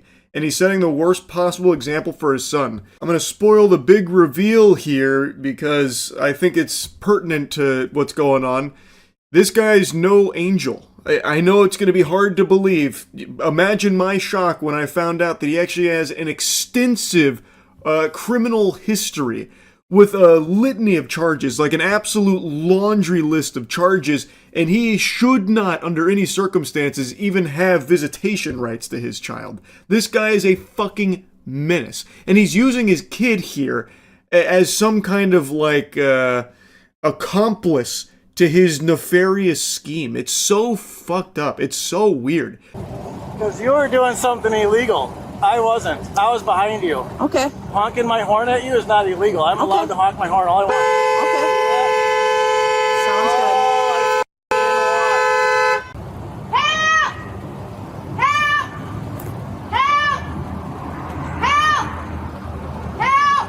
What a circus he has created here. Entirely avoidable, by the way. This guy went out of his way in order to find shit to get himself into. He literally tried to find ways to steam his own ham by following the officer around apparently super closely, blasting his horn and flashing his lights and shit like it was some kind of like kaiju attack, and he was trying to warn everyone about the impending danger. Is it gonna be funny when I tell the judge that I was following behind you honking the horn because you were doing something wrong, and I just had a conversation with the day officer yesterday that says that I have the right to do something. Oh, I know who you are. Yeah, you dumb. Okay, perfect. I cut out a lot here because it's mainly just him headbutting the horn non-stop. It's such an annoying pest, and now he kind of lets it slip. The cat's out of the bag that he's already had talks with officers, even as recent as yesterday, and then it dawns on her who this guy is. Other officers arrive at the scene. They also know who this guy is because he is a frequent nuisance. This fat yesterday was on the phone with me yesterday, and that's why she's here now. Hey, Joe. What's up, man? I'm the supervisor. You want to talk to somebody? Yes. Can I get out for a second?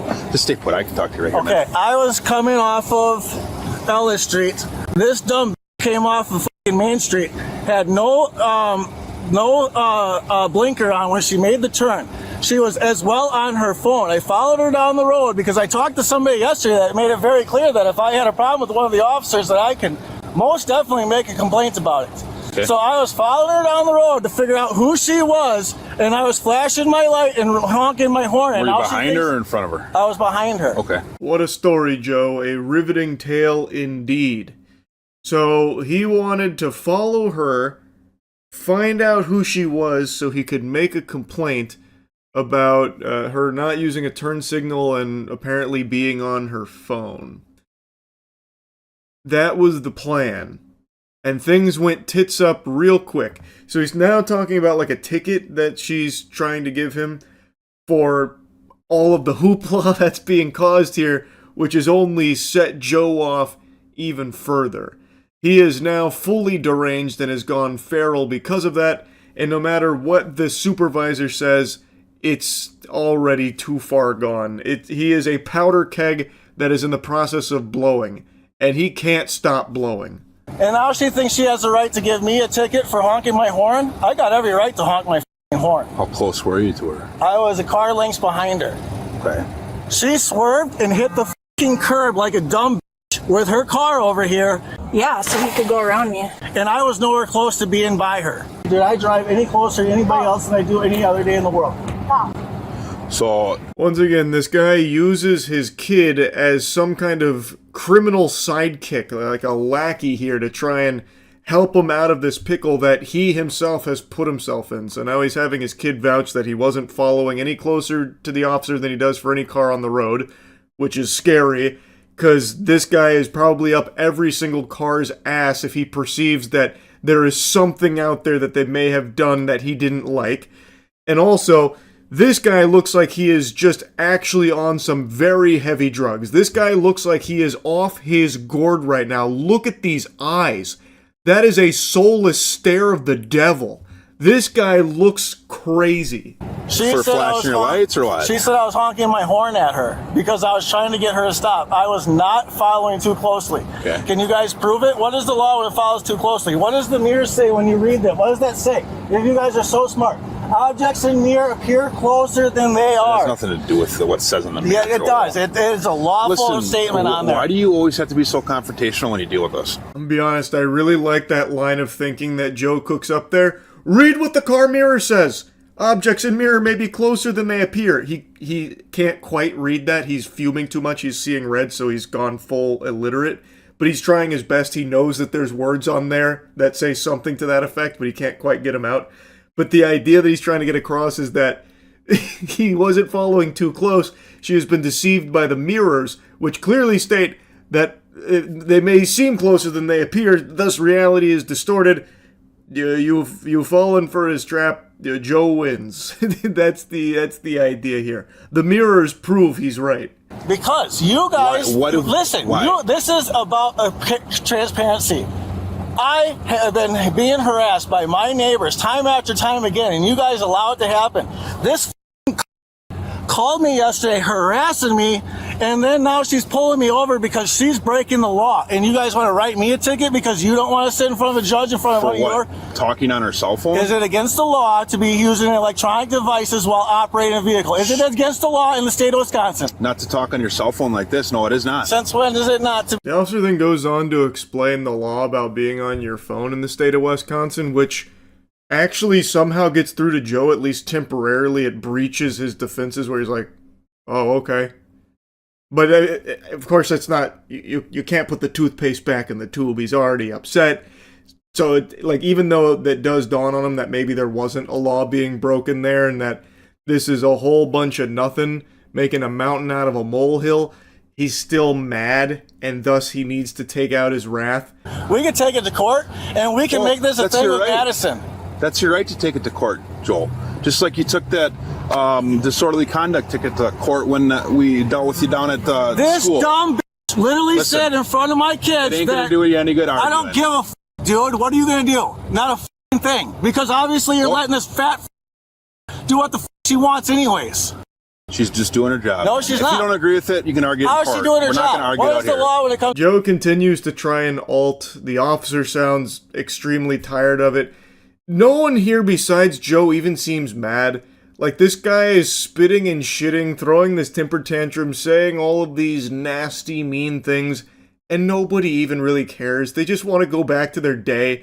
They're not even looking to, like, make a big deal out of this, it seems. Like, they just want to give him the ticket and just wash their hands of it.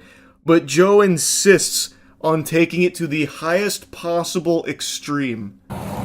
Did I break the law? Okay. So stay put. Don't make this any worse than it has to be, Joel. What are you gonna do about it? Stop. I dare any one of you dumb to try to put your hands on me. Just stop. We don't want to have to. No, you started this. You're allowing your I didn't officer. start anything. No, I was behind your fat officer. If you be quiet and give us a minute, we'll be done here. No, there's no minute, you dumb. Well, whatever, Joel. Obviously, we're not going to come to any sort of agreement here. I do love that line there from Joe as well. You started this. As Joe was literally the one that, like, peeled off in order to try and get this officer to pull over for this whole song and dance that he had brainstormed. It's a very interesting strategy. I can't say I quite understand fully the Joe gambit, but all power to him, I suppose. Sorry, conduct, a ticket?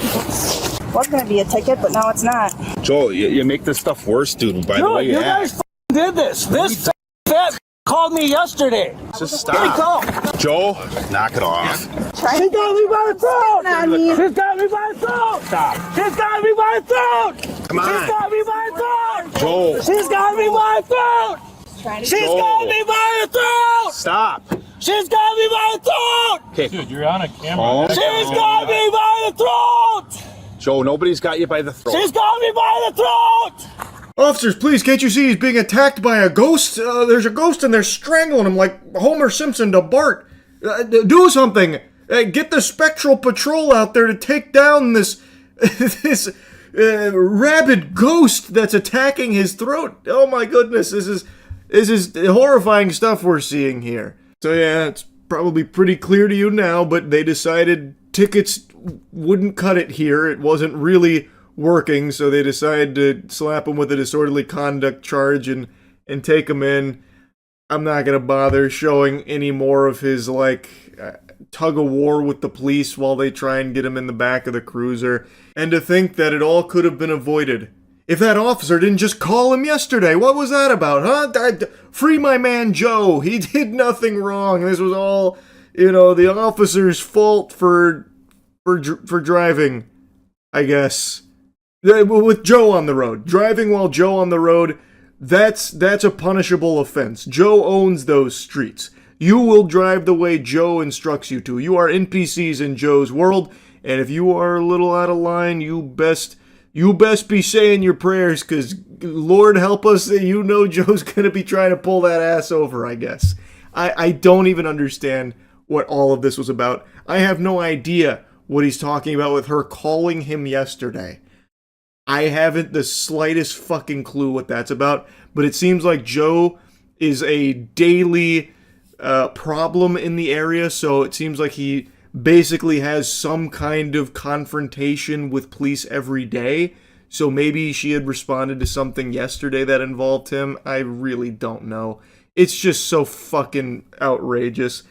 As the name of the video led me to believe, him pulling over the officer did not go well for him. An officer remained with Joe's child until his grandmother arrived to pick him and the vehicle up. Joe was charged with resisting obstructing an officer, disorderly conduct, and battery to a law enforcement officer. While the suspect never sued over this matter as promised, court records indicate the suspect has been repeatedly sued in court for injunctions against abusive conduct, failing to pay rent, repeated issues of failing to pay child support, disputes over child paternity, failing to pay rent, and civil evictions. In both 2023 and 2024, the suspect was prohibited against engaging in conduct or contact with certain victims he had previously targeted. The suspect also has an extensive criminal history, listing dozens of suspected misdemeanor and felony charges. Sure, it might seem like most of Joe's life is dedicated to just being a piece of shit, but I think this one that we just watched in the body cam is probably the one where he finally has his come to Jesus moment and realizes that he's got a problem and needs help.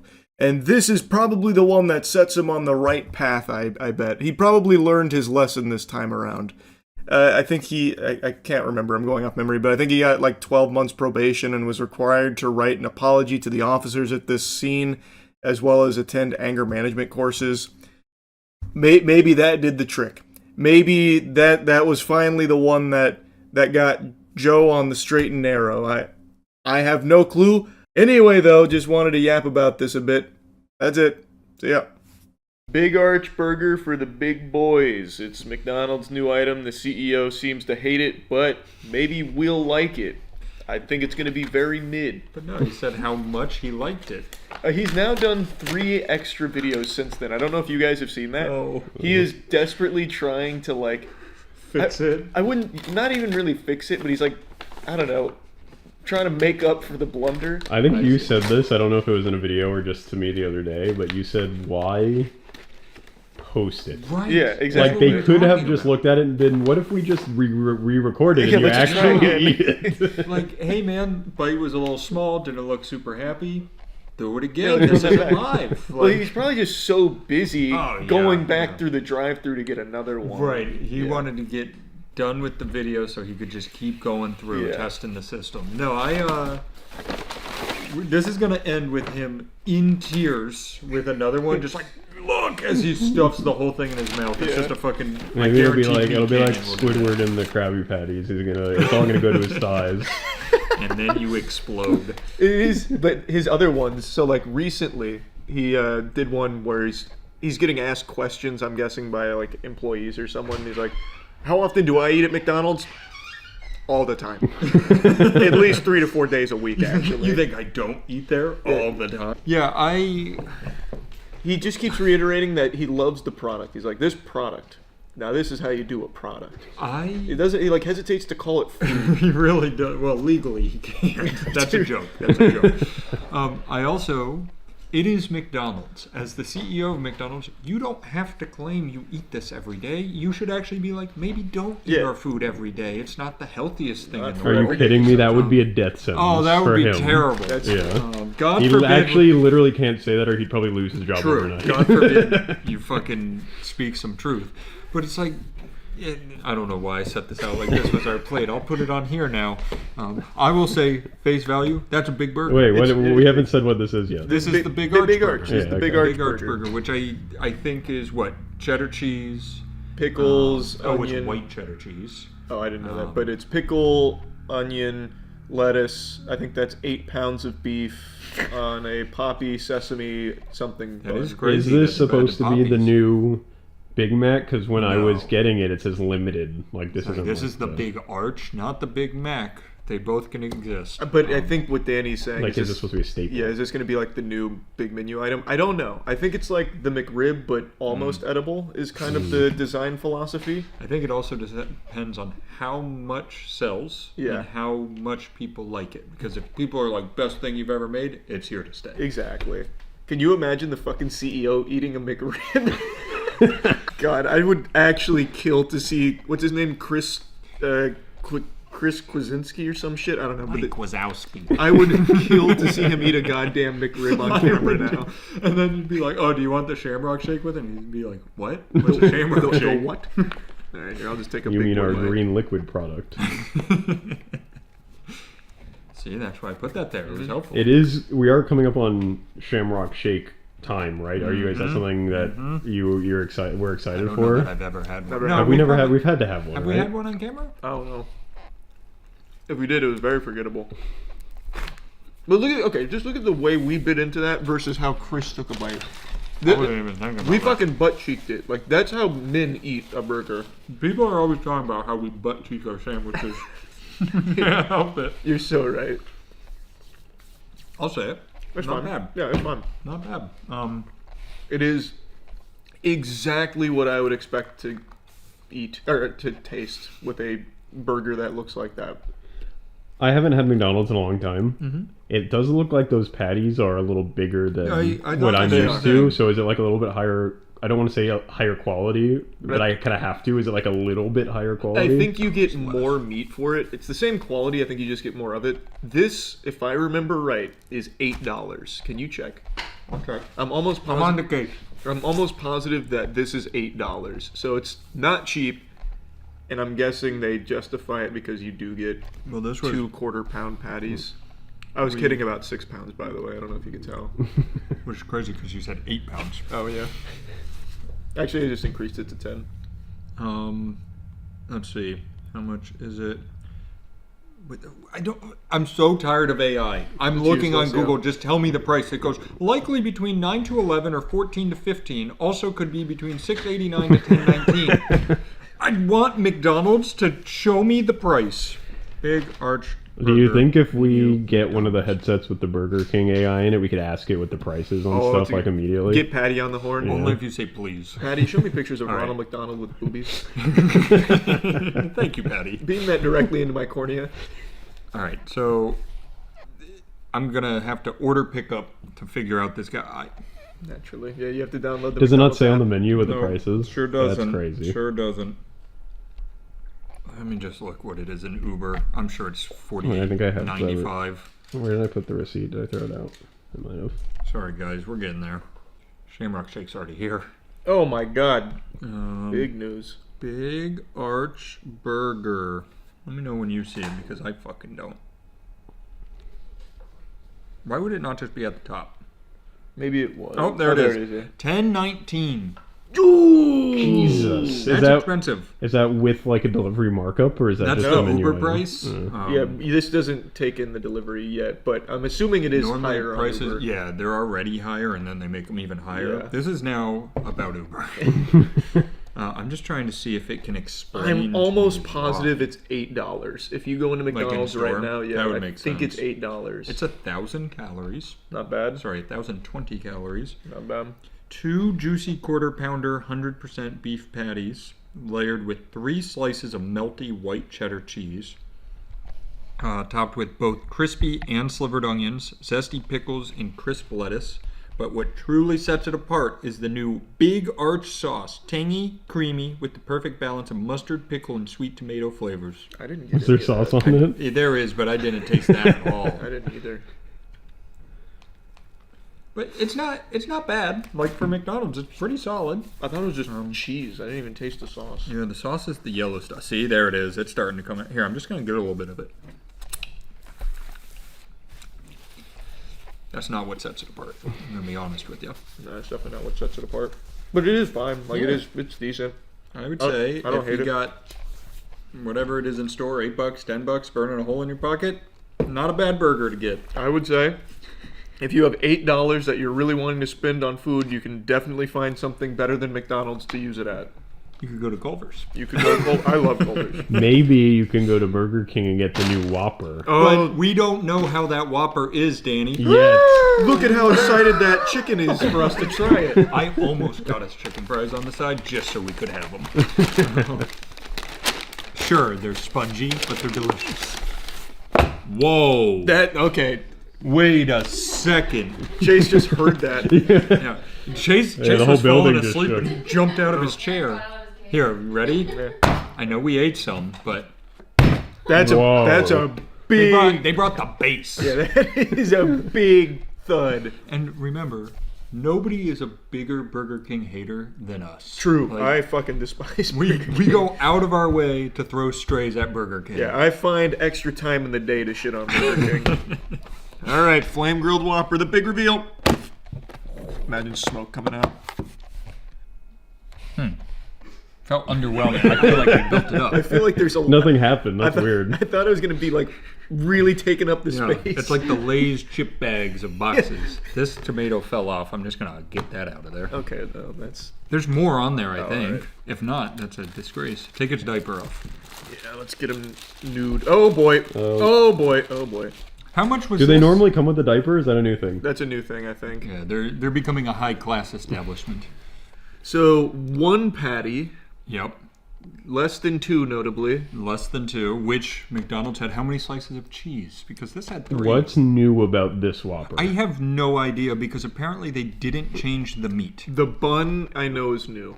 They changed the bun. Thank God they've got to the root of the problem. And they say more pleases and thank you, thanks to AI Patty, the AI assistant. Also, I'm pulling up the price to compare. Yeah, I bet this is cheaper. Yep, $7.19 for the Whopper. Thought so. What is new? What's new about the new Whopper? I know the bun is the big one. I don't think there's much else. More premium, softer bun with a shiny glaze.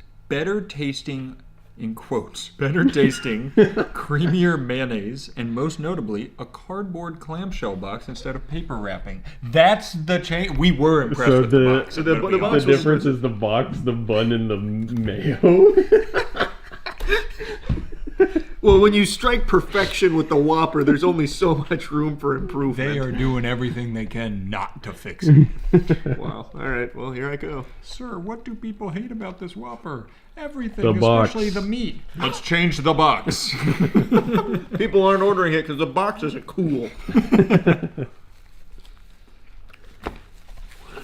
That's soft bun. The bun is better. It really is. It's a lot better. There's one glaring issue here in this burger. They've always had this glaring issue. The meat. Change the meat. The thing is, I don't hate their meat, especially going back to back with McDonald's. I would actually say the meat here is better than the meat there. But again, I still don't think it's like amazing. This tastes like a like concession stand at a high school baseball That's game exactly burger. what it tastes like.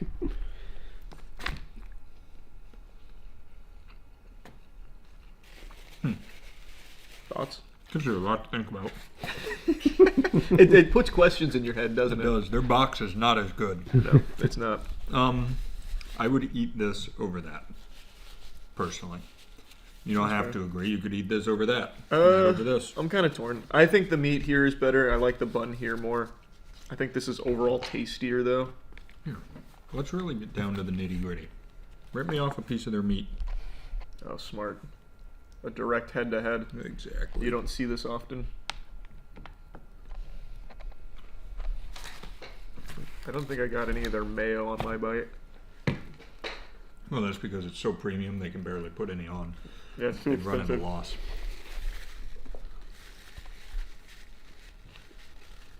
Shockingly, Burger King's meat tastes slightly more like meat. Yeah. When you really take away the toppings, neither is great. Who would have seen that coming? Yeah, that was shocking to me.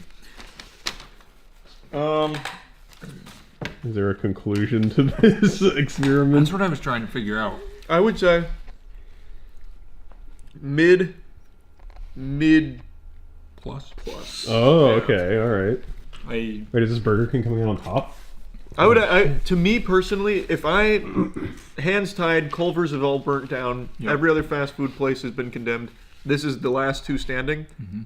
I'd probably go with the Whopper. Go here. I'd go Big Arch. Not fair though, because it costs more money and has a lot more on it. Yeah. I will also say consensus on them separately. Big Arch, not bad. Whopper, slight improvement. I do think it is improvement. Yeah, I would say they're trending in the right direction. I don't want to brush over that. They really did make it better. With the slightest alteration, with the bun box and a little better mayo, I guess. Yeah, I don't know, man. They're all just so out of touch. And I will say, CEOs, McDonald, Big Stinky, this guy, much better. Much bigger bite. Much bigger bite. Much bigger bite. Bigger box, bigger bite. Mm-hmm. Not a bigger bun. A lot better mandibular action when he went in there. Yeah. Huh. Yep. Well, there you have it. You're welcome. There it is. Hey! You stop right there, Buster! I'm approaching with intention to mug you. Now show me your wallet. By God, I can't believe it. You're missing $100 in here. I already know where it went, pal, and it breaks my heart. You put $100 down to pre-order the T1 Trump phone, didn't you? And now you still have nothing to show for it, just an empty hole in your wallet where dreams once were. You know what? Take it back. You've been through enough. You've already been robbed. That's right. The T1 Trump phone, we're checking in on it again. It was supposed to come out in summer of 2025, then it was supposed to come out at the end of 2025, then it was supposed to come out in the beginning of 2026. It is April 6, 2026. Still nowhere to be seen. And curiously, not only is it nowhere to be seen, but it is still complete radio silence from Trump himself and Trump Mobile as an organization. They haven't squeaked out a peep about where the T1 phone is. More than happy to accept hundreds of dollars from tons and tons of Americans, yet not too gung-ho about actually delivering that product or at least keeping you updated on the whereabouts of it. This will be my third time checking in with the Trump Mobile support staff to see where it is. I feel like I'd have a better chance locating DB Cooper than I would locating a single golden Trump phone, the T1 device. I don't want to just regurgitate the lore, but the cliff notes are Trump advertised the T1, a golden phone for Trump Mobile, a $500 phone that has all the bells and whistles, and it was going to be made right here in America, the land of the free, the land where Jesus was born, baby! And then it never happened. Also, they then removed that messaging off their website when they realized they couldn't make the phone they were advertising in the States at that price point. It was literally impossible. It is going to have to be made overseas. All phones like this are overseas. It's just not possible to be made here. So they had to completely strike that from their website that it was American made. Now they tout that it is American proud design. It is a proudly American design as opposed to American made. And even still, it doesn't exist. I have not seen a single piece of evidence to confirm that there is actually a T1 device anywhere on this fucking planet. I don't even think God could get his hands on one right now if he asked. Which is extremely shocking to me because I thought for sure he'd do the classic Trump thing of just grabbing some dog shit from China and drop shipping it over here for a huge markup. But he's not even doing that much. Not even doing like the bare bottom tiddlywinks of providing a product for money. Like with the Trump Bible. The signed Trump Bible that, $60 up to $1,000 if you want like the inside cover signed by Trump. Those are made in China for $3 a pop and sold here for $60 to $1,000. I was expecting something similar for the T1 device here, but not even that is on the plate. So anyway, this is going to be my third time checking in with support to see where it is, because when I called them a month ago, I was assured by the customer support representative that they were shipping at the end of the month, March. That's when the phones were coming. End of March. It's April now.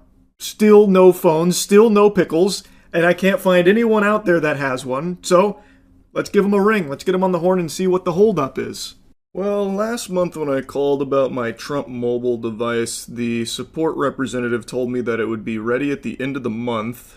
But they missed that window. I'm assuming something went awry with UPS, so it's probably on its way, but I just want to double check. Thank you for calling Trump Mobile. For English, press 1. Para Español, oprima el English, número 2. please. Press 1 to open a new Trump Mobile account. Otherwise, press 2 for support with an existing Trump Mobile account. That's me. Thank you for calling Trump Mobile. Your call is very important to us. To ensure the highest level of customer care, this call may be recorded for quality control and training purposes. Please hold, and our next available representative will be with you shortly. You can also visit our website at www.trumpmobile.com to apply for a new account or access your personal account portal. All right, now we wait. They're not even piping in the waiting music this time around. Hello, this is Michaela with Trump Mobile. How can I assist you today? Hi, yes, I just wanted to check on the status of my Trump Mobile device. Hello? Hello? Hello? Hello? Hello? Hello? Hello, this is Michaela. Can you hear me? Are you able to hear me? Yes, Michaela, I can hear you. Can you hear me? Hello? What? Hello? Yeah, but you're good. Hello? Hello? Hello, this is Michaela. Are you able to hear me? Yes, I can hear you. Can you hear me? Hello? Hello? Hello, help! I'm scared. Hello? Am I being pranked? What is going on here?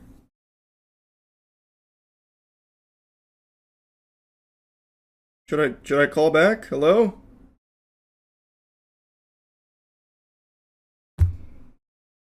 Hello? Okay, I'm just gonna try calling back. I guess even the Trump mobile headquarters is having problems with their mobile devices. The ones that exist over there. Let's try again. Okay, I guess Trump Mobile was experiencing some kind of EMP blast or something that was shaking the system, so I gave them a little bit of time to cool off here, let the alt recharge, so I then gave them a retry a couple minutes later, and it did work then. Now, once again, just to remind you, the first time I called, they said that the reason the Trump phone hadn't been delivered is because of the government shutdown, and they had no estimated date for me.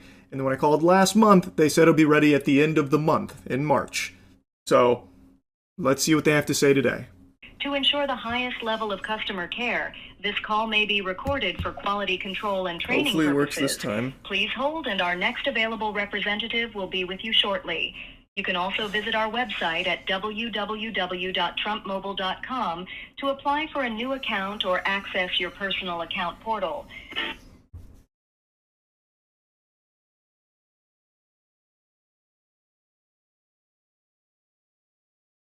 I think it's going to happen again. Hello, and thank you for calling Trump Mobile. This is Sheena. How can I assist you today? Hi, yes, I was calling to check on the status of my order.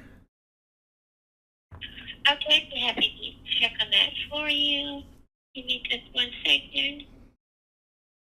Oh, brother, you probably don't have an account yet. Okay, let me try your email. May I have your email, please?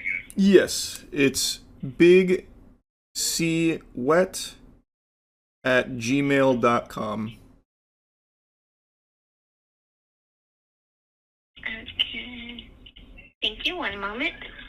If it's causing a problem, I'm just more so checking to see when the phone is supposed to be shipping. I'm just... Yeah, the majority of the phones have not yet shipped. It's gonna, they're gonna pretty much start shipping at the end of this month, but none have shipped as of yet.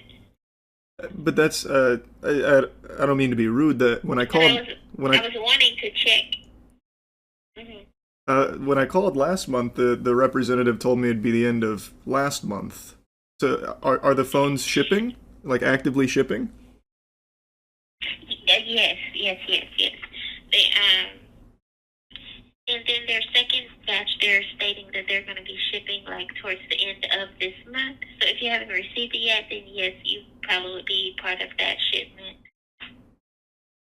Okay, where can I find information on the first batch of shipments? Because the people that I know that have also ordered it haven't received it either. So we've just been kind of concerned about the whereabouts.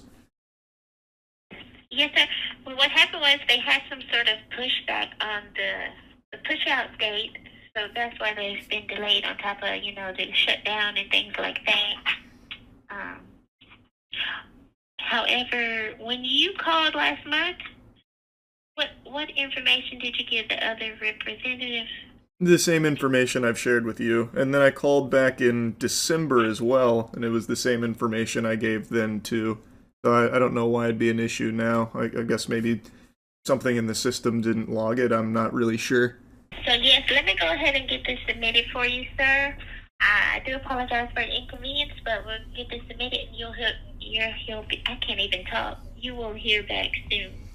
All right, I appreciate it. But just checking in one more time, you said that phones have been starting to ship out, so I should be in the next batch then if I wasn't in the first batch? Yes, they were stating that they should get shipped out sometime near the end of the month. Okay. All right, well, I appreciate it. Thank you. Okay, thank you. You have a great day. Bye-bye. You too. Bye. Very curious to see if they actually will reach back out in 35 business days about fully setting up the Big C Wet account. That would be fascinating. That's the first time that a customer service rep at Trump Mobile actually bothered to check if I had an account. All the other times they were somehow magically finding bogus information. So, looks like they're beefing up their customer service protocol there. So, we are still at the any day now the Trump phone should be here. Apparently, they've already been shipping some out. I guess they're bringing them around on tricycles or something because it's real slow. I haven't seen anybody receive one. And presumably, according to some data, there were many, many thousands of pre-orders, and yet not a single piece, not a single morsel of information on someone actually having received one in that first batch the customer service representative mentioned. Now again, as I said in the last two, I don't blame the customer service reps. They're just doing what they're told, and right now it looks like their talking points are, it's coming at the end of the month, or it started shipping and, there's another batch coming at the end of the month. So now it went from any day now to this nebulous end of the month kind of spiel. I don't know if I necessarily believe it, but one thing is for sure, the customer service rep this time around actually bothered to look up some of the information I was telling her. I gave her the same stuff I gave the other two, and yet somehow in both of the other cases, they found my accounts and my purchases, which I never made until today, by the way. After the conversation with her, I decided I'll go ahead and put a pre-order down, so that way when we do this song and dance again next month, when inevitably I still haven't seen anyone with a Trump phone, I'll then at least have information for them to pull from, and then they can tell me how it's coming at the end of May, actually. But who knows? Maybe this time it really is on its way. Perhaps that T1, that golden nugget T1 unicorn phone, is right now in the mail carriers, going out to all the good boys and girls across the globe that have wished upon the star and put down $100 to receive it. And by golly, I can't wait, because now I'm excited to get my hands on a T1 device too. Anyway, that's really about it. So yeah, AI everything. It's coming. Literally everything. Even in the most useless circumstances, AI is being ham-fisted into it. Soon, your silverware is going to be AI integrated, where it'll be telling you, Charles, it seems like you're looking for an awfully big portion of this spaghetti here. Are you looking to put on pounds? Like shaming you or something if you're eating too much food. Like everything is getting AI. Millions of dollars going into the most useless implementations of AI imaginable because it's just this gold rush that has broken the brains of every tech company on the planet. Last night I learned about, of course, the Razer Goon Tube. Then there's the Sony AI patent that will play the games for you if you blow major ass at gaming. There's also the HyperX Brain Reader AI headset. Like, it's all just so fucking fundamental trash. Like, even from a conceptual standpoint, they are just terrible ideas that AI does nothing to actually improve anything with what they're pitching here. It just makes shit worse and makes everything more expensive for consumers. It sucks. So let's see a little bit more about it, huh? You saw Razer's new AI waifu hologram. It's called Project Ava. Just like an Alexa, but your little AI assistant. Let's take a peek. Project Ava, Razer's AI gaming assistant, has physical form now. Whoopee! Wow. For gamers who want their backseat gamer to be a little cute. For those who need a refresher, Project Ava is Razer's real-time gaming co-pilot, an AI assistant that essentially acts as a backseat gamer for you. While you're playing, Ava, represented here by a character named Kira, offers live advice, tips, and commentary overlaid directly on your screen as the game unfolds. It's coaching, but with a personality and a face. There's a trailer for it. You can change the waifu into Faker. You can change the hold on, maybe I was too quick to judge. You can change the waifu into Faker.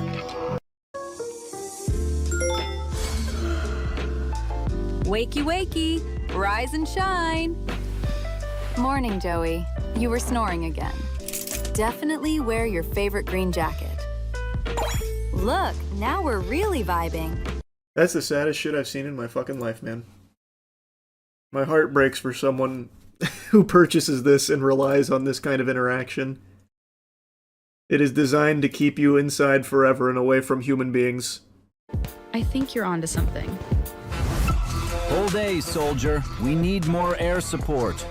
Yeah. Whoa, clean shot. Nice one. Oof. Maybe aim for the head next time? Break line of sight. Yeah, that's what I want. I want my fucking AI assistant to be sassy and insulting me while I'm playing League of Legends and feeding in mid lane. That's what I'm looking for. Thank God.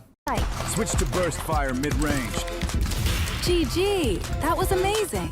Ready to go again? This is Project Ava, your AI desk companion. Oh! I hope Faker got paid millions for that. AI girlfriend gonna point out every missed CS. Have you tried killing the cannon minion? It'll give you an advantage in lane.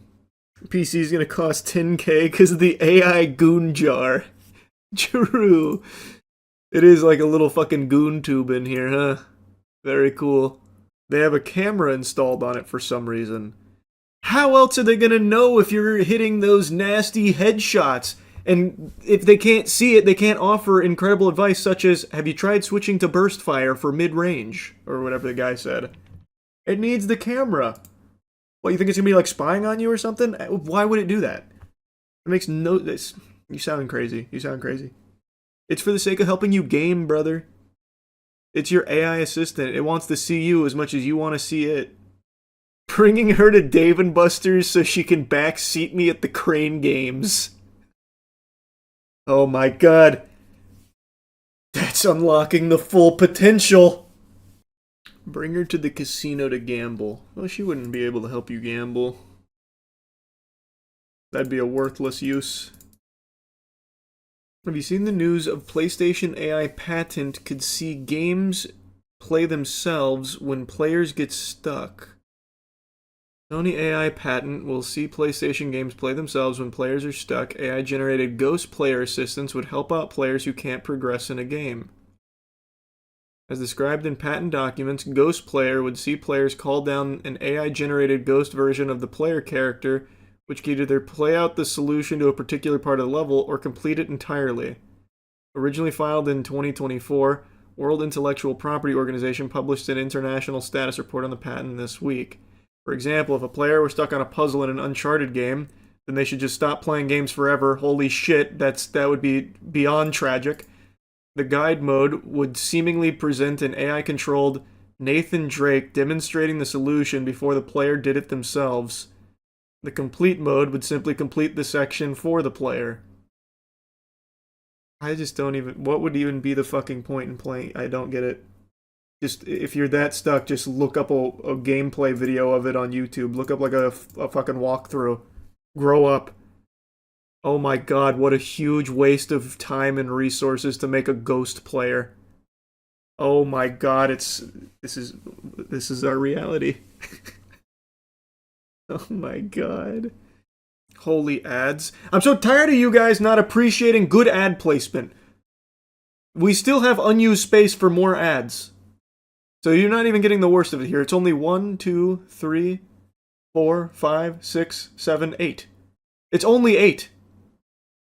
And only one auto-playing ad. I can even see the article here. Like, well, pieces of it. Also in AI news, HyperX just revealed an AI gaming headset that can read your mind and make you play faster. HyperX reveals headset that uses AI to read your brain and make you faster. Great news in gaming here. Nothing but positives, huh?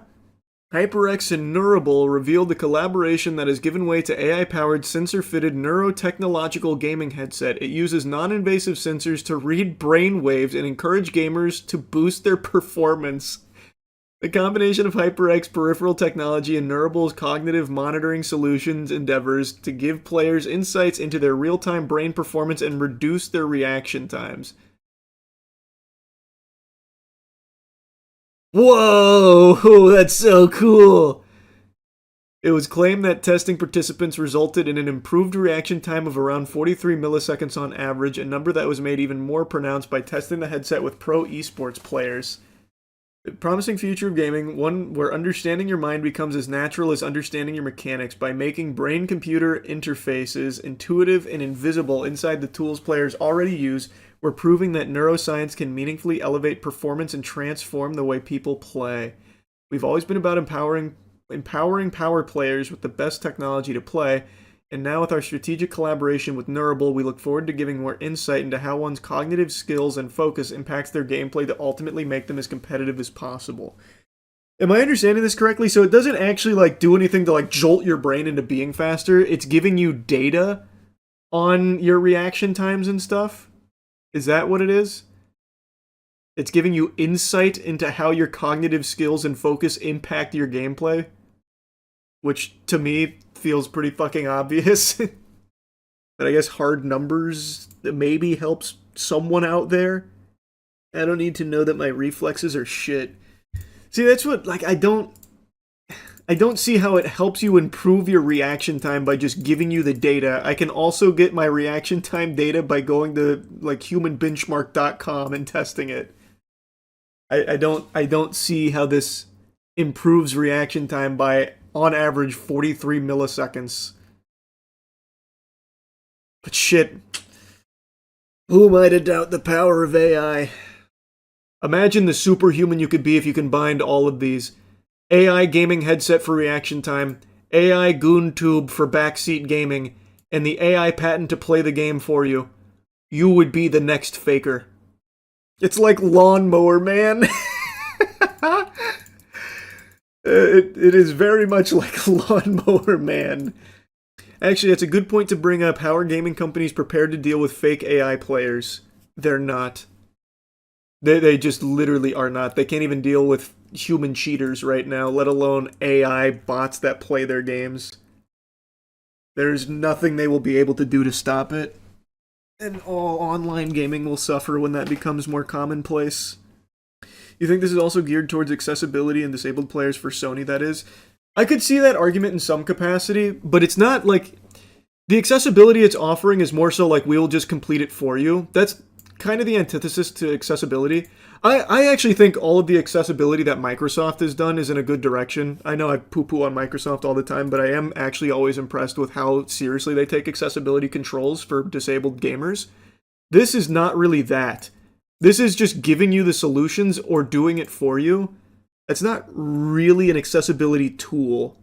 Why do we need this when they already have Atreus telling me how to solve a puzzle? That's true, they already did accomplish this without AI. They didn't need patents for Atreus just vomiting out every solution. What's the difference between watching a video and watching AI do it for the solution, though? The difference of millions and millions and millions of dollars in resources poured into the AI doing it for you when you can just for free right now without any big detrimental effect on the industry, type in YouTube Uncharted walkthrough for whatever you're stuck on. That's the big difference. You hear NVIDIA is reproducing 3060 GPUs? I saw the headline, I forgot to look into that. I wonder if they're going to be the same price that they were back when it first released. My gut tells me probably not. Why do you think Valve cares so much about something being AI or not compared to other companies? For me, it's a pretty obvious answer to that. I don't even know if it's the right answer, but maybe it's just because of my faith in the company. Valve has shown for almost 2 decades now that it really does value a good product. It values the consumer, and that's why it has a de facto monopoly on PC gaming. People just choose Valve despite there being alternatives. No one goes to them because Valve is just the gold standard. It actually is just the most consumer-friendly platform in the space, period. So I feel like Valve understands that the consumer wants to be informed on if the product uses AI. So Valve gives you the tools to see that yourself and make your own decisions if that means something to you. Whereas other companies, they make all those decisions and don't give a fuck about like what the consumers or players actually want. It's all about how they can squeeze money out of them. That's what I think. It could be wrong though. But I feel like Valve has a very good track record when it comes to just like actually delivering a quality product.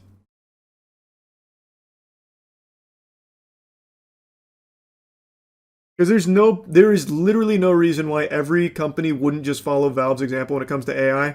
Just tell the consumers if this is an AI game. If they don't like AI games, they won't play it. If they like AI games, they'll buy it and play it. There is nothing wrong with giving consumers more information. That is a good thing, no matter how you spin it. Keeping it a secret, that's shady. That's scummy. Remember, Valve started Battle Pass. Did they? I don't think they were the first. What they did start, though, is gaming gambling. The loot boxes. they started that one. They opened Pandora's box there. I don't know about the Battle Pass, though. The Dota 2 compendiums were the first Battle Passes. I think all of this started with Bethesda trying to sell us horse armor. It would have always ended up this way. Bethesda was just the first one to do it. There's no world where gaming evolving into the absolute juggernaut industry it is today wouldn't have been exploited in the exact same way, with or without horse armor. Yeah, that's how we got on this subject, was talking about Project Ava. That's how we went down this fucking rabbit hole. It is such... I hate it. It's so ass. I really do not even see who this in particular is for. I don't. Outside of Gooners. Like, I mean, like, the target demographic it's looking for is, like, gamers looking to improve their gaming and also have, like, a social companion. But I don't see it ever being utilized for that. It will absolutely just be, like, a replacement friend. Who the fuck is going to want AI to backseat game them forever? Offering snarky remarks like, have you tried hitting your headshots? Sounds like shit. You lack empathy. I don't know if that's a meme or not. I've said this a million times. My heart fucking breaks for the people that are growing up with this kind of thing being normalized and like their main socialization coming through a computer screen, not being able to connect to human beings. I have so much empathy for that. 1,000,000%. Which is why I advocate so strongly for disconnecting, bucking the trend of relying on AI to be your pathway into the world, or what you think is the world, and instead going out and actually trying to make meaningful connections with human beings and socialize with real people. You sound like the Unabomber. Was the Unabomber talking about AI GoonTubes too? I haven't read his manifesto in a while. I can't recall if that was one of his big pillars. Ironically, there's another AI waifu hologram made for lonely people. It's called Lepro Amy. It's designed specifically for emotional intimacy. Surely that will help all of the lonely people. That's the solution. To isolate further.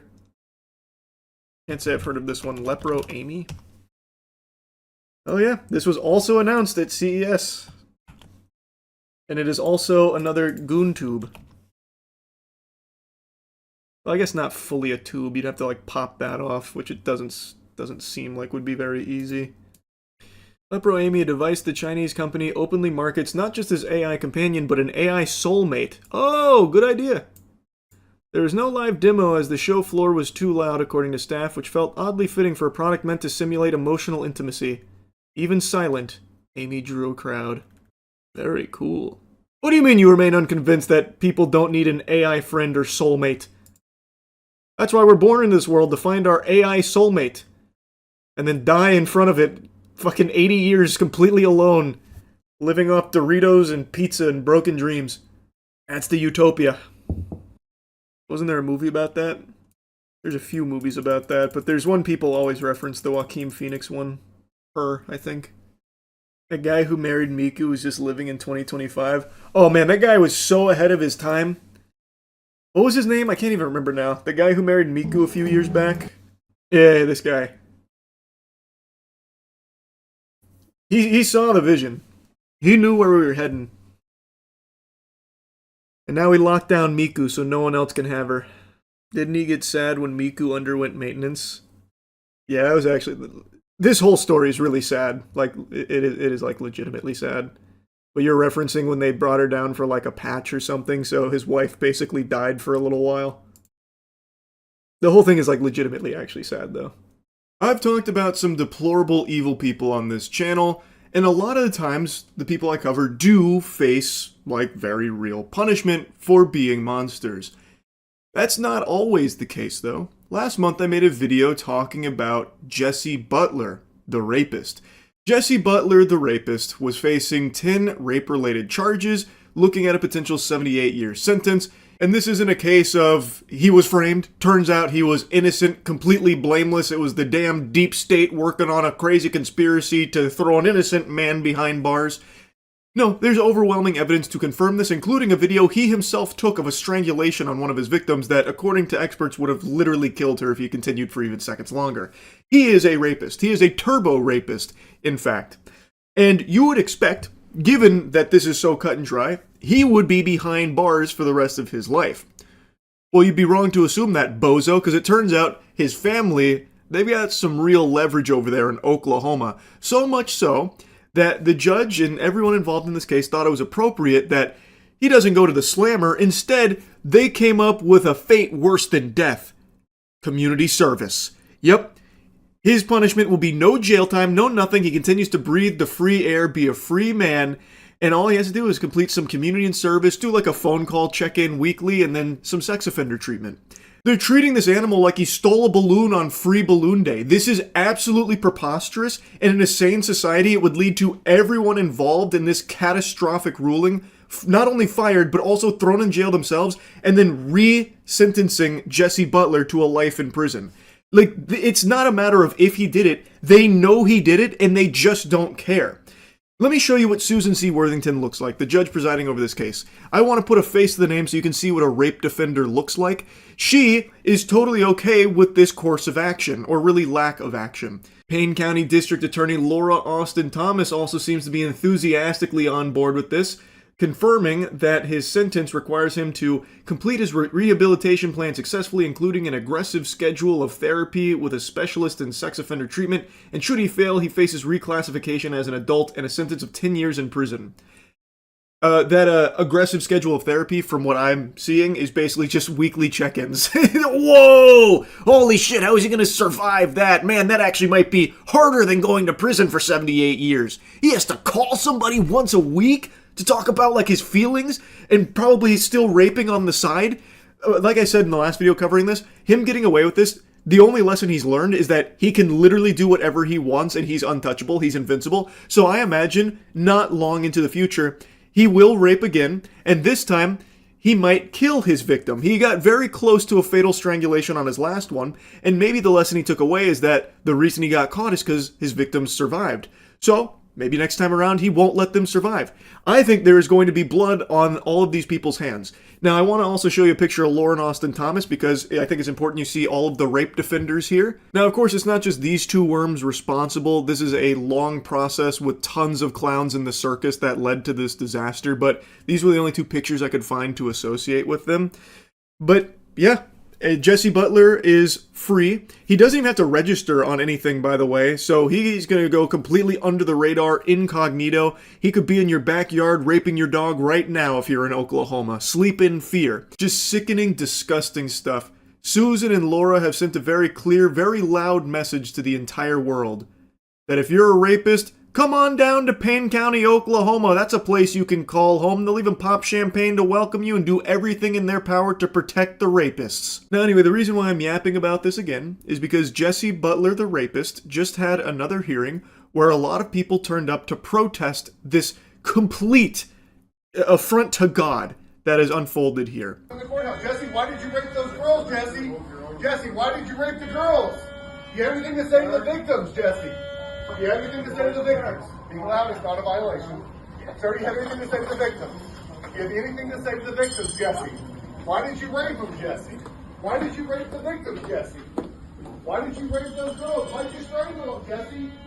You raped those girls, Jesse. Do you have anything to say to the victims, Jesse? Why did you rape those girls?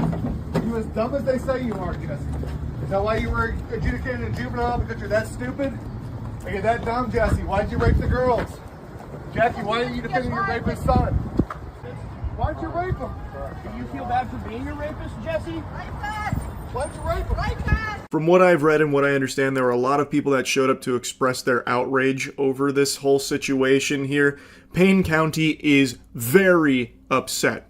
But it doesn't seem like anything's happening at an upper level with Susan or Laura's jobs potentially going into the gutter, which I think they should. That should absolutely just be flushed right down the shitter because this is not justice. They are clearly not actually looking for justice. They are knowingly allowing a rapist to walk free. I do think they should lose their jobs, and a lot of people showed up to echo similar sentiments about how ridiculous this whole thing is. The sentencing has already happened. This was just like a further hearing that people wanted to show up at to let their voices be heard about how unacceptable this is. So it's all done and dusted. He is not going to jail. He's not going on any kind of registry. He's not going to face any real punishment. All he's going to be doing is some community and service, then like a bit of therapy work, I suppose. That is what Susan, Laura, and the squad of fucking vermin deemed appropriate for the crime of rape, violent rape, numerous counts of rape, as well as a near fatal strangulation. It's unthinkable. It's so unbelievably corrupt. I encourage all of you to look deeper into this case because, I mean, I covered a little bit of it in the video I made on it last time, but there is some really interesting connections with Jesse Butler's family, and not only the judge, but kind of everyone in that area where his family, they do hold a lot of power. Perhaps that played a role in allowing a violent rapist to be free on the streets. Food for thought, I suppose. As you saw in that clip, there are a lot of people following Jesse around, bringing up that he is a monster. And since he's not going to jail, hopefully people will never forget who Jesse Butler is, a rapist. And he should be reminded of that fact every day so people can steer clear of him. It should follow him around like a fucking cloud over his head, like it's a cartoon with like rain falling on him. Like, it is literally a rapist that is a danger to everyone around him.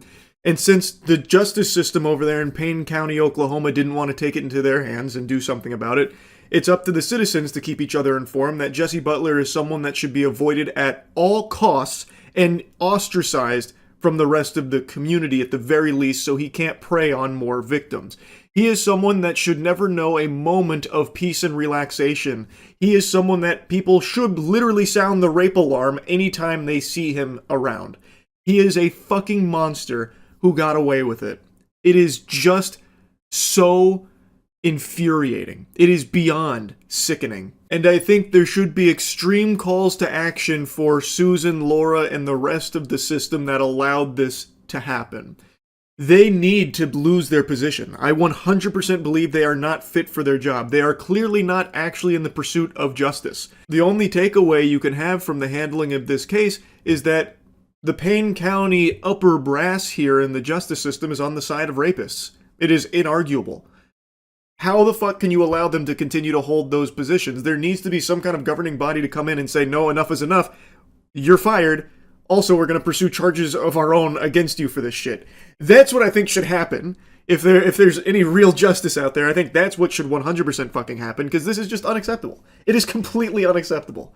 Anyway, though, I'll stop blabbering about it. That's about it. So, yeah. Are you happy?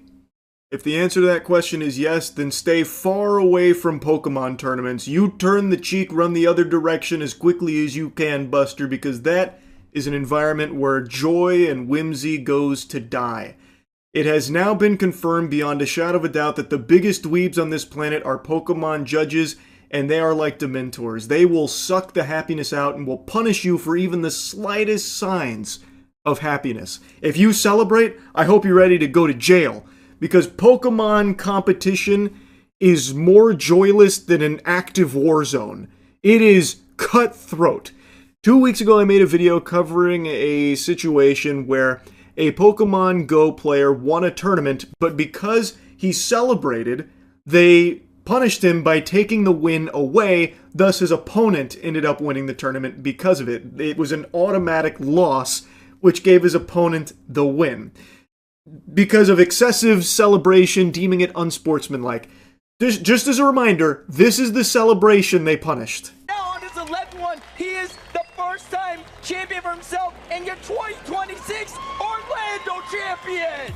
Incredible series from Firestar, pulling out all the stops, all the Pokemon taking us to a decisive Game 5. Could not have asked for anything else. Pokemon judges are literally the fun police. That is the entirety of his celebration after winning this tournament. He sets his headset down and gives one pump, then shakes his opponent's hand. I get more animated when my Uber Eats gets here. Like, that is about as tame a celebration as you can possibly fucking find. That is the epitome of sportsmanship. He's happy, he's emotionally won, but he doesn't become, over the top with it. He doesn't stand on the chair and slam 2 beers together like Stone Cold Steve Austin or start butt-chugging brewskis or something, saying fuck you to his opponent and say, get out of here, pussy. Lean over, give him a wet willy and an atomic wedgie on the way out. Nothing. It is pathetic that these dorks, these greasy, stinky losers, punished him for that. But what's even more pathetic is that they're standing by it, and that's why I'm talking about it again today.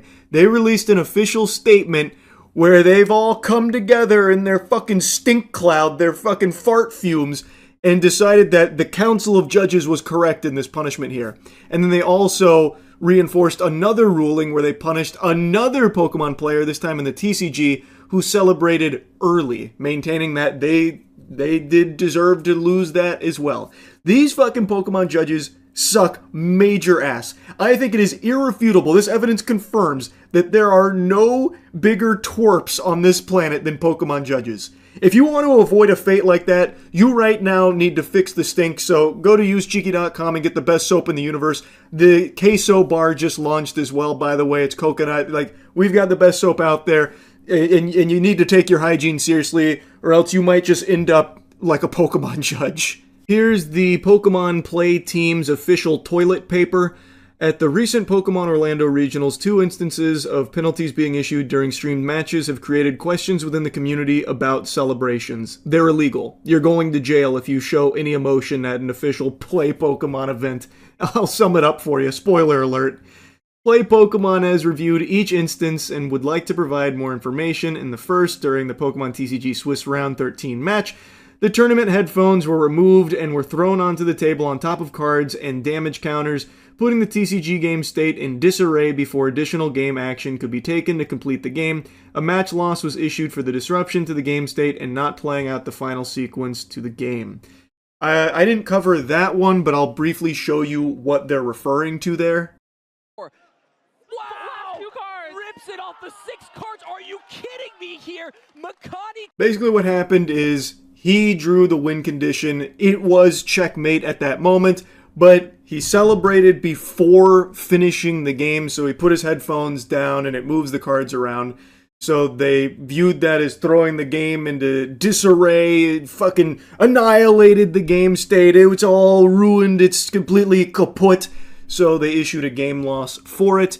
This one was a bit more divisive. Some people think that this is an outrageous ruling. Others think it makes sense because he didn't actually finish the game before doing that.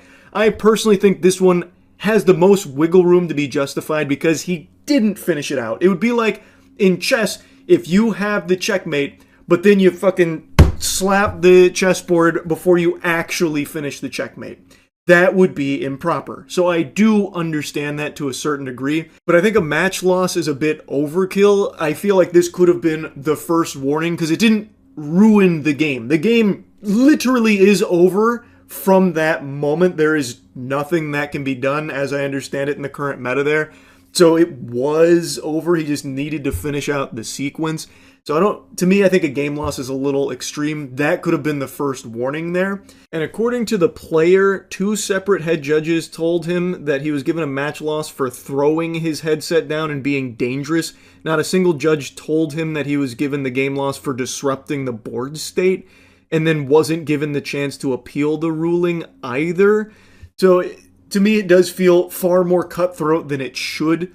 And then the most egregious is obviously what happened with the Pokemon Go celebration, where the game was completely over, and then a very mild celebration, which I wouldn't even use the word celebration. To me, a celebration is like what you see in the end zone in the NFL or in the college football, where you get a touchdown, you spike the ball, you hit some of these maneuvers right here, like the "Where's My Hug At" or something like that. Bust out the fucking Gangnam Style, maybe. That's a celebration. What he did was the most, normal, like, oh, I'm happy moment doing this.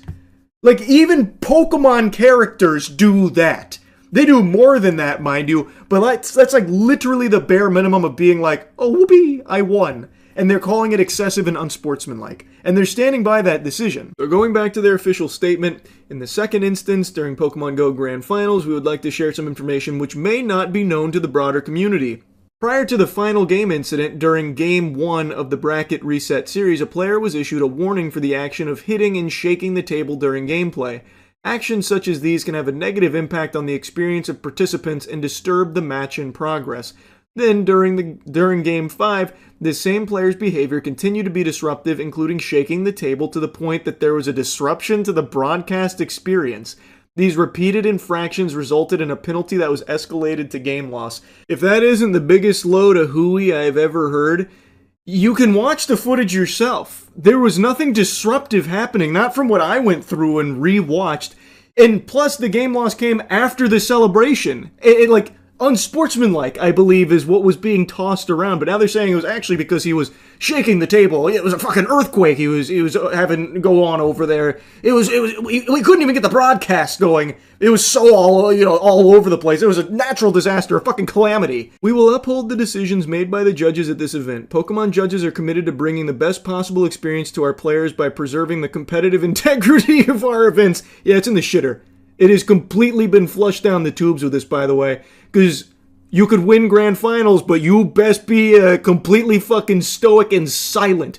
Even the slightest iota of a smirk will have that title stripped from your fucking cold, dead paws. They will rip that W from your hands if they see you happy.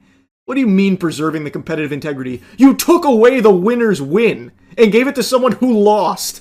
All over them celebrating slightly. Without them and their commitment to play Pokemon, we would not be able to hold events, and it is our expectation that they are treated with the same respect as all people in the community. In the moment of a win, emotions are high, and we recognize that these emotions can lead to energetic reactions celebrating a win, which, by the way, didn't really happen here. It wasn't that energetic. My fucking grandfather, I saw him get more animated when the mailman would show up than I saw from this guy winning the fucking grand finals of this tournament. It wasn't that energetic, mind you.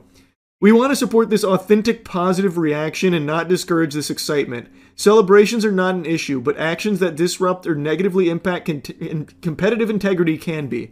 We will continue to listen to the community of players and our judges on how best to evolve our tournament system rules and how penalties are enforced. The Play Pokemon team, they sign it off. Now, Firestar73, the player who had his title ripped from him for his celebration, did make a statement after this official Play Pokemon piece and said, "The incident you are now for the first time claiming was the basis of the decision did not affect the gameplay at all, yet decided the whole tournament. That is 100% correct. It had no impact on the game at all, even if he was shaking the table, which I don't see any strong evidence of him being over there like, the waves of the ocean, moving the table back and forth all wobbly. I don't see anything like that. But none of it affected the gameplay, no matter how you spin it. Section 2.1 requires a clear explanation of any infraction and its penalty, and I was never given this as the basis at all." That is also true. Apparently that was never relayed. There's even a community note that talks about this. Firestar wasn't given an initial warning for shaking the table. This is a major infraction under Section 5.1 of the penalty guidelines, and then it also has something about Makani, who received a game loss for a headset throw and wasn't able to appeal, and Section 433 of the Tournament Rule Handbook allows for an appeal. So they're not following their own guidelines, basically. Which doesn't come as a surprise to me, because it feels like these are complete losers that are power tripping and looking for any excuse to exert their authority here. Did I just catch you showing emotion? You lost now, Buster. Ha! Give that back. Don't you ever show me a smile again. And I mean it. I'm a Pokemon professor, by the way. So cringe, man. Actually so cringe. So they're standing by the decision. Firestar73 does not get the win that he earned. Also in the TCG space, Makani does not get that win either. They're standing by both decisions there. I think the most egregious is the case with Firestar73. I think there are no grounds for that. I think that is a complete sham. And I think the community should be very alarmed that this is who controls the events. You best be on your most emotionless behavior in the future of this competitive scene here. The competitive environment of play Pokemon events from this point forward better be quieter than a fucking library. It's going to be like a funeral in there, not an ounce of joy. So, I guess that's what they're looking for. That's what they're trying to cultivate. This shit's so stupid, man. It's so embarrassing. It's so shameful. Had to yap about it. I had to give you the follow-up. That's really about it. See ya. When I say Hollywood, what's the first thing you think of? These days, probably not films.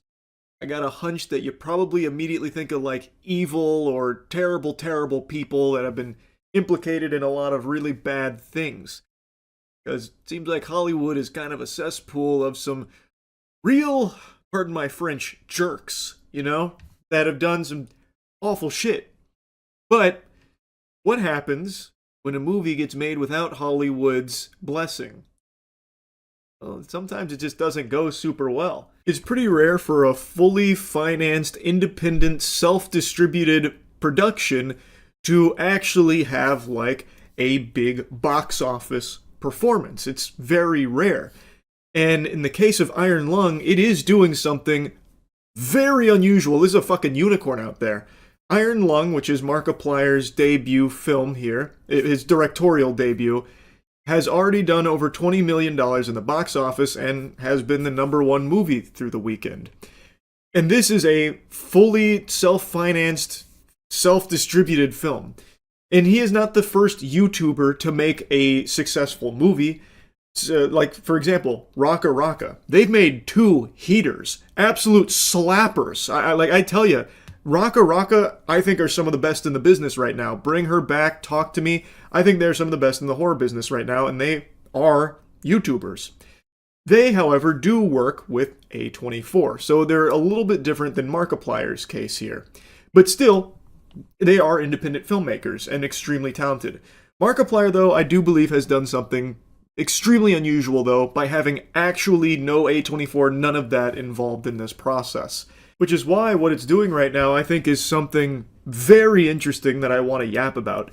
And I know, I think it was yesterday or maybe the day before now, when it was climbing up the box office and it reached #2, it had apparently mysteriously vanished. I know Markiplier did a stream where he was talking about it, about how, you know, these fucking vampires out there in Hollywood must not be super pleased about Iron Lung's performance beating out some films, so they must have just taken it off, you know, fucking snapped it away, banished it to the Shadow Realm so people can't see that.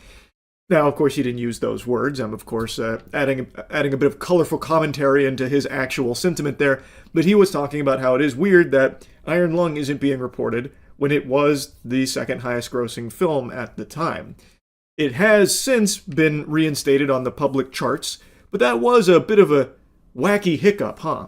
Really makes you think. It's almost like these suits, these zombies at the top of the food chain, probably don't like that a YouTuber just came in there and ate their lunch. Iron Lung had a reported budget of about $3 million, and let's be honest, not really a marketing budget. Markiplier just talks about it sometimes. That's the marketing expense. It's pretty negligible in the grand scheme of things, I would imagine, compared to major blockbuster productions. So this movie is already doing extremely well for Mark and the team, a team that no doubt has poured countless hours and passion into this project. And regardless of how you feel about Iron Lung, it's still something that I think most people should look at and celebrate, that a film like this is doing so well.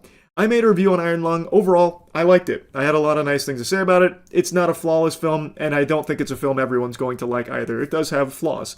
But I am delighted to see that it's doing such big numbers here, kind of going a little bit Insano style in the box office, because I think this sets a nice precedent that you don't always need to suckle on the bosom of Hollywood or established studios or distributors or something like that in order to get a passion project made. Now, of course, Markiplier has oodles of cash to pull from in order to realize a vision like this. It's not going to work that way for everyone. I recognize that. But the fact that he did commit so much time, so much money, and put together such a talented team, all for the sake of seeing this vision through, and it being rewarded like this in the box office, I think is just a feel-good story. I think that is a very good thing, and it shows other potential filmmakers out there that there are other alternative paths to get your creative vision produced that aren't just following the traditional blueprint and walking down the same tried and true path that a lot of times just boils down to making deals with the devil. Because I don't think anyone's going to be shocked to hear this. Hollywood's not really a great place overall. Shh, don't let anyone hear you say that, though. Like, everyone knows that. So a $3 million film like Iron Lung coming out and flexing on the big boys in the box office, I think is just a great thing. And I know it hasn't been without controversy. Like, I know the critic reviews on Rotten Tomatoes, they've been taking it to Pound Town here. They are no Iron Lung fans, that's for sure. Especially IGN. IGN was right on top of Iron Lung there. I think they gave it, like a 4 or something. So they definitely weren't feeling it. And a lot of other people weren't either. That's just the way the cookie crumbles sometimes. It's not going to be for everyone. There is nothing that is for everyone. There's nothing wrong with that. But I think the message that this movie's success delivers is a very positive one in an otherwise really degenerate industry. Now, that being said, I would not be surprised to see these Hollywood parasites take notice of this and then try and recreate this lightning in a bottle for themselves, a little corporate greed where we might start seeing a few movies hitting the theaters that are just really lazy cash grabs that have big influencer names attached to them as the draw and the marketing arm for these projects, all for the sake of just trying to make cheap shit to turn a little bit of a profit off just using the influencer's name as their marketing tool. That, I do think, will probably start happening pretty soon. I really wouldn't be shocked to see that, because I think they'll learn the wrong lesson here from Markiplier and Iron Lung. But that's just a theory. That's just a little game theory there. Hopefully it's wrong. I don't really know. But overall, like I said, I think this is just something to be celebrated. Movies, boobies.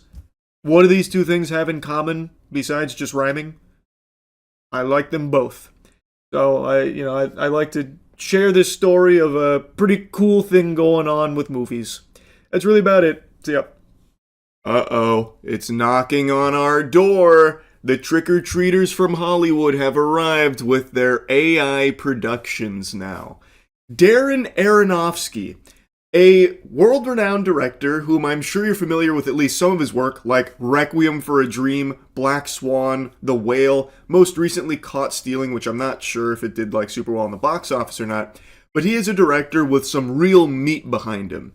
And he has just released a trailer for an AI series called On This Day 1776. It is a fully AI-generated production that uses some real voice actors to do the voice acting, so it didn't just steal people's voices for it. Wow. What a saint. But that's the only thing it didn't steal.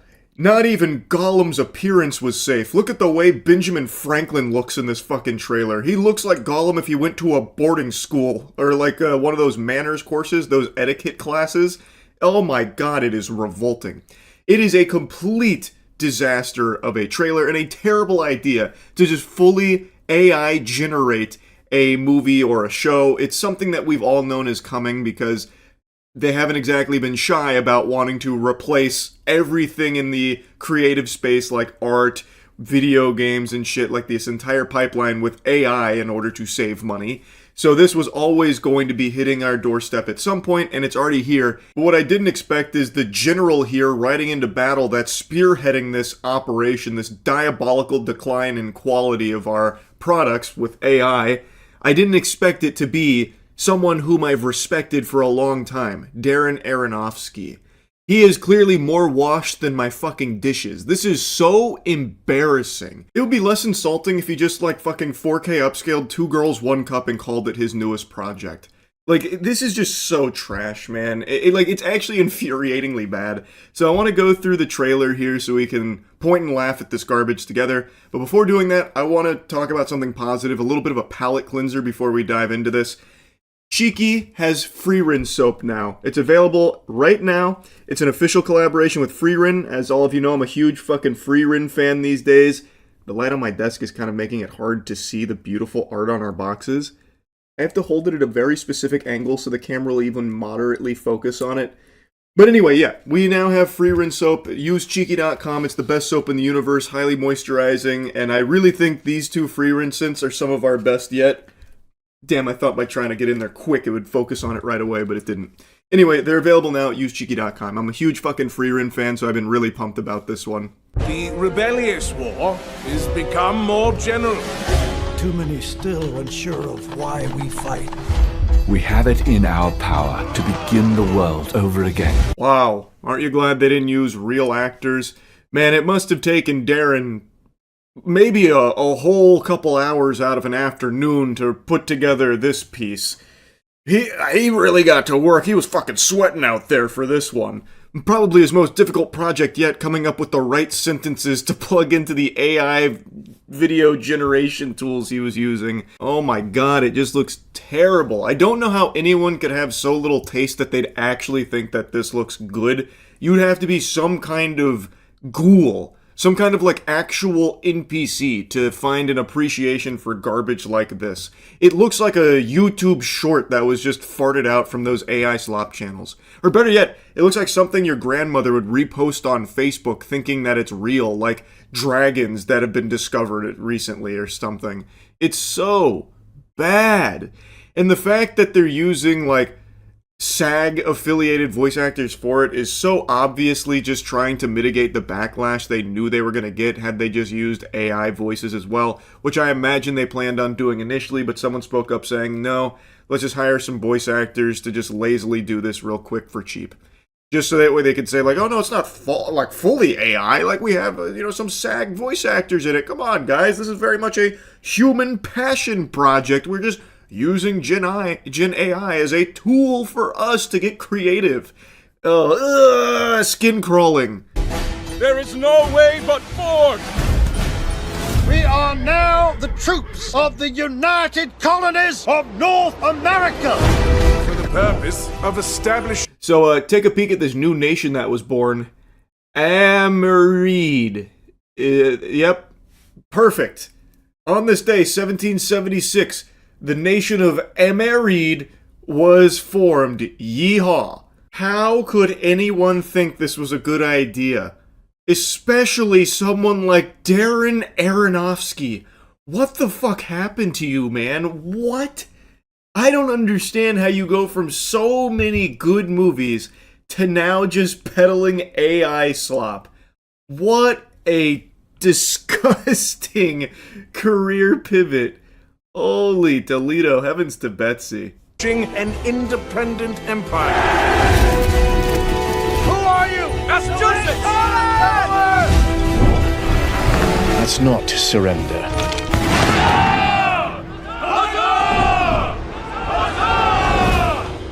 I really don't understand why they keep stressing, experience it like you've never seen before. And then it's the most just generic garbage ever. It is AI. You are using Gen AI here. By its very existence, it means that we have seen it millions of times before because the AI has been trained on it millions of times before. So you are only seeing regurgitated garbage in the first place that is stealing from previous works to do this. This is exactly what we have seen before. The only difference is now there's no human beings involved in it at all, aside from like Darren Aronofsky just chopping away at his keyboard for a couple of minutes here, typing in some prompts. Like, what the fuck are you talking about? This is nothing exciting. It's nothing new. It's the laziest, cheapest form of movie making or, I guess shorts producing possible. It doesn't get worse than this. I then saw this statement from Time Studios president Ben Bitanti. This project is a glimpse at what thoughtful, creative, artist-led use of AI can look like, not replacing craft, but expanding what's possible and allowing storytellers to go places they simply couldn't before. What is Ben Titty talking about? Going places they haven't been able to go before? Where's that? In a place with snow and houses? That's all that's in the trailer. Or they're inside of the building signing the birth of the new nation, Amerid. If you're standing up, you need to sit down for this blast of cold water. You can make the inside of a building right now. It's a set that's been done millions of times. What the fuck are you talking about? Where in this trailer did they venture into the unknown that was previously inaccessible to human beings? I am stunned. I'm confused. What are you talking about, Ben? AI didn't go anywhere new or creative here in this trailer. It's the same path that's been walked millions of times before with very similar locations that have been used by real people in real places, but now it just looks like shit with Gen AI. This is just blatantly lying. The only thing this technology does is allow people like Ben and studios and people like Darren now, I guess, to produce trash like this for extremely cheap. So they're able to just pump these out lickety-split for basically pennies. And he's calling it artist-led AI usage, you know, using AI as a tool and whatever, but that's just baloney. They had like some SAG voice actors come in to record some really, you know, quick lines, and then apparently they had like human post-production on this, which I'll take their word for it. They did a terrible job, but I guess they used humans to, you know, color grade it and shit. But overall, this is not artist-led AI usage. This is a proof of concept that they can just squeak out the cheapest generated AI garbage imaginable, and people will still sit down to watch it if they attach a beloved director's name to it. I hope this flops. I hope this fails so fucking hard Aronofsky struggles to land any directorial roles in the future. This is actually just that catastrophic. Him putting his name on this, and this whole production here is truly awful. Actually terrible, and sets a horrible precedent for the future of filmmaking or TV show producing. It sucks. It is here to replace the craft, so that way it's cheaper for the bottom line of the vampires at the top of the food chain that control these industries. That is the whole purpose of it. There is nothing creatively new in this trailer. It's only cheap. That's it. I don't know why he's trying to say and convince people that there was, you know, so much new things here that we couldn't do without the use of AI. That's just blatantly false. What, people in costumes? We've never done that before? Someone that looks like Ben Franklin? What, we've never had a makeup artist before make someone look like Ben Franklin? And the locations are very much easily accessible locations or sets that could be built and have been built numerous times. It's all a lie for the sake of trying to normalize AI productions like this so that way they can feel more confident replacing more and more jobs in the creative sector if this succeeds. Because if this can just even somewhat make a little bit of money, it proves that people will just stomach anything. So then what the fuck is the point in hiring, you know, actors to play these characters when they'll just have AI spit it out for them in an afternoon for nothing? It sucks. It actually super sucks. And I had to make fun of it. So yeah, anyway, just wanted to yap on it. That's it. See ya. Ass, poop, and everything stinky. These were the ingredients chosen to create the perfect TikTok prankster.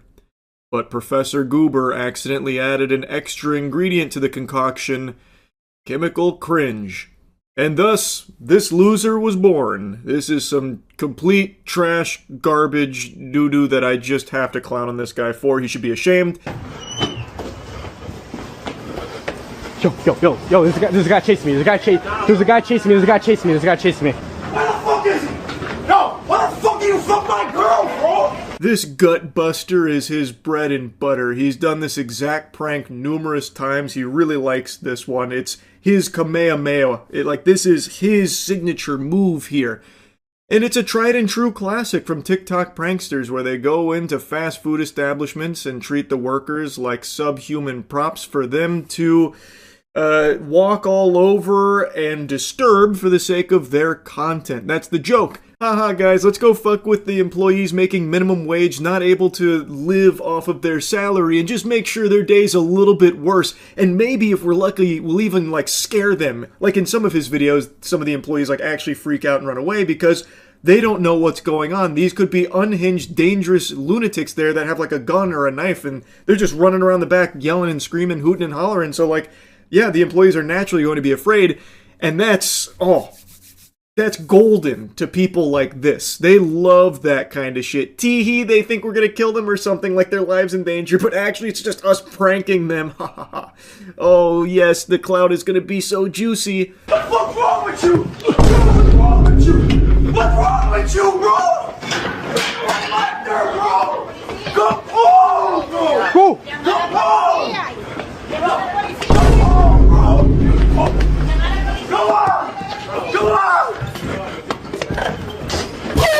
Did you hear how loud that was at the end? Oh, jump scare! That's also a good joke. He ends all of his videos with that little sound bite, a little bit of the, eardrum blasting comedy.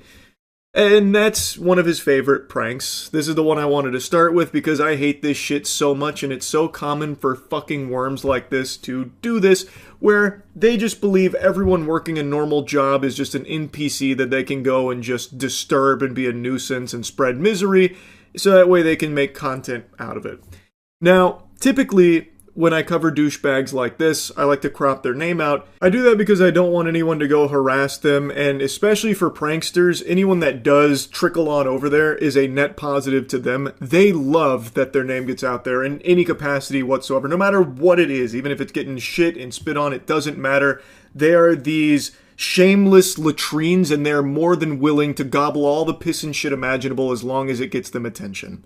So I always like to make sure that the names aren't visible. In this guy's case, it's impossible because he's so proud of this vile garbage, this embarrassing trash, that he even watermarks the video itself. So you can see his name is Tyler.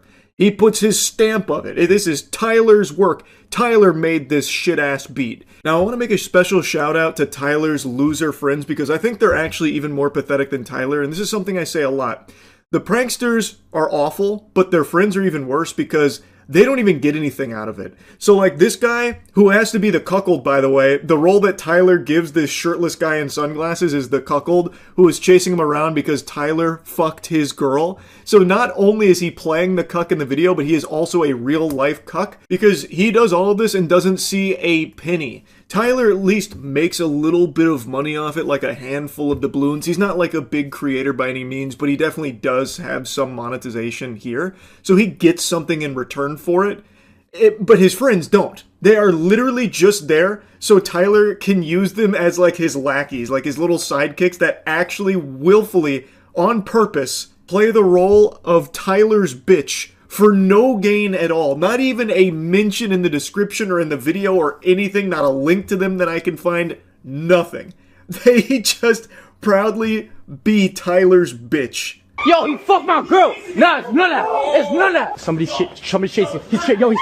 Yo, he's chasing me. He's chasing me. Yo, what the fuck? Yo. Yo. What? Yo, nah, he fucked my girl. It's none of that. He fucked my girl, gang. He fucked my girl. Bro, he fucked my girl, gang. Bro, nah, I'm really on timing, bro. Like I said, he's done this one multiple times. He keeps taking encore performances that not a single soul is asking for outside of lobotomized children that are just so fucking brain rotted that they're doomed from the start. But I wanted to show you this one in particular because you can actually see the fear on the employees as these assholes are just rampaging through the back like trashing the place. The employees are afraid. You can even hear one of them yell. Like, I imagine that has to be an extremely frightening situation. Like, you have no idea what's going on, and now all of a sudden, these two fucking douchebags are running through there yelling and screaming. Can you help you? Oh. What the fuck are you doing? I did not scan anything, sir. Yeah, you did. Yes, you fucking did. Yes, you did. Yeah, you did. You did. Do you want to see my phone? Yeah, I do. Hey, yo. Hey, what?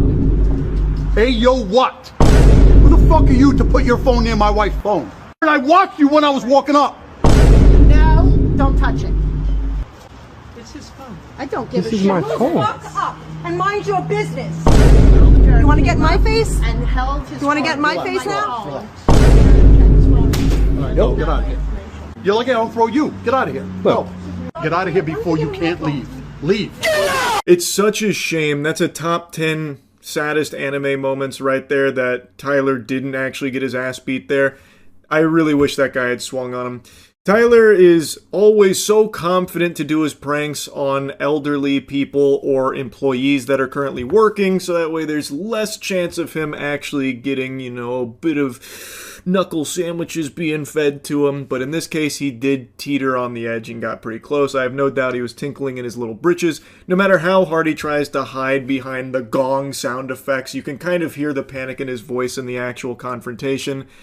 Tyler also only follows pranks that others have done before him. He just bites onto their ass like a little hemorrhoid and does the pranks himself and does them even worse. So this Apple Pay prank was something that was pretty big on TikTok for a little while, where pranksters would go up with their phone, they'd have it make a noise when they like tap it towards a stranger's phone, making them believe that something nefarious had just happened, that they had like stolen money from them or some kind of like Apple Pay scam or something. So these people here now believe that this stranger, Tyler, has stolen from them, which is why they're so upset. That's the whole point of the prank. Haha, they think I stole money from them.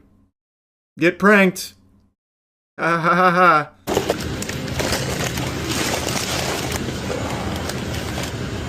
Think they like M&M's? 40 spot later. No, I don't think that'll be the case, Greaseball. I heard Tyler's already booked out the remainder of your schedule. You've got to pretend that he fucked your girl again for the millionth time while you chase him around for his video to make money off of you being a pathetic little loser. 540? Boss, you gotta be playing with my balls right now, because that is way too much. Way too much. I'm not paying for all that. You're the guys who put it all on the counter. You could donate it to us. No, I cannot. It has to be paid for. Here's one of his latest bangers where he grabs tons of items from the gas station, puts them on the counter, acting like he's gonna buy it, lets the cashier ring up tons and tons of items, which is a tedious process, but he's ringing up all the items.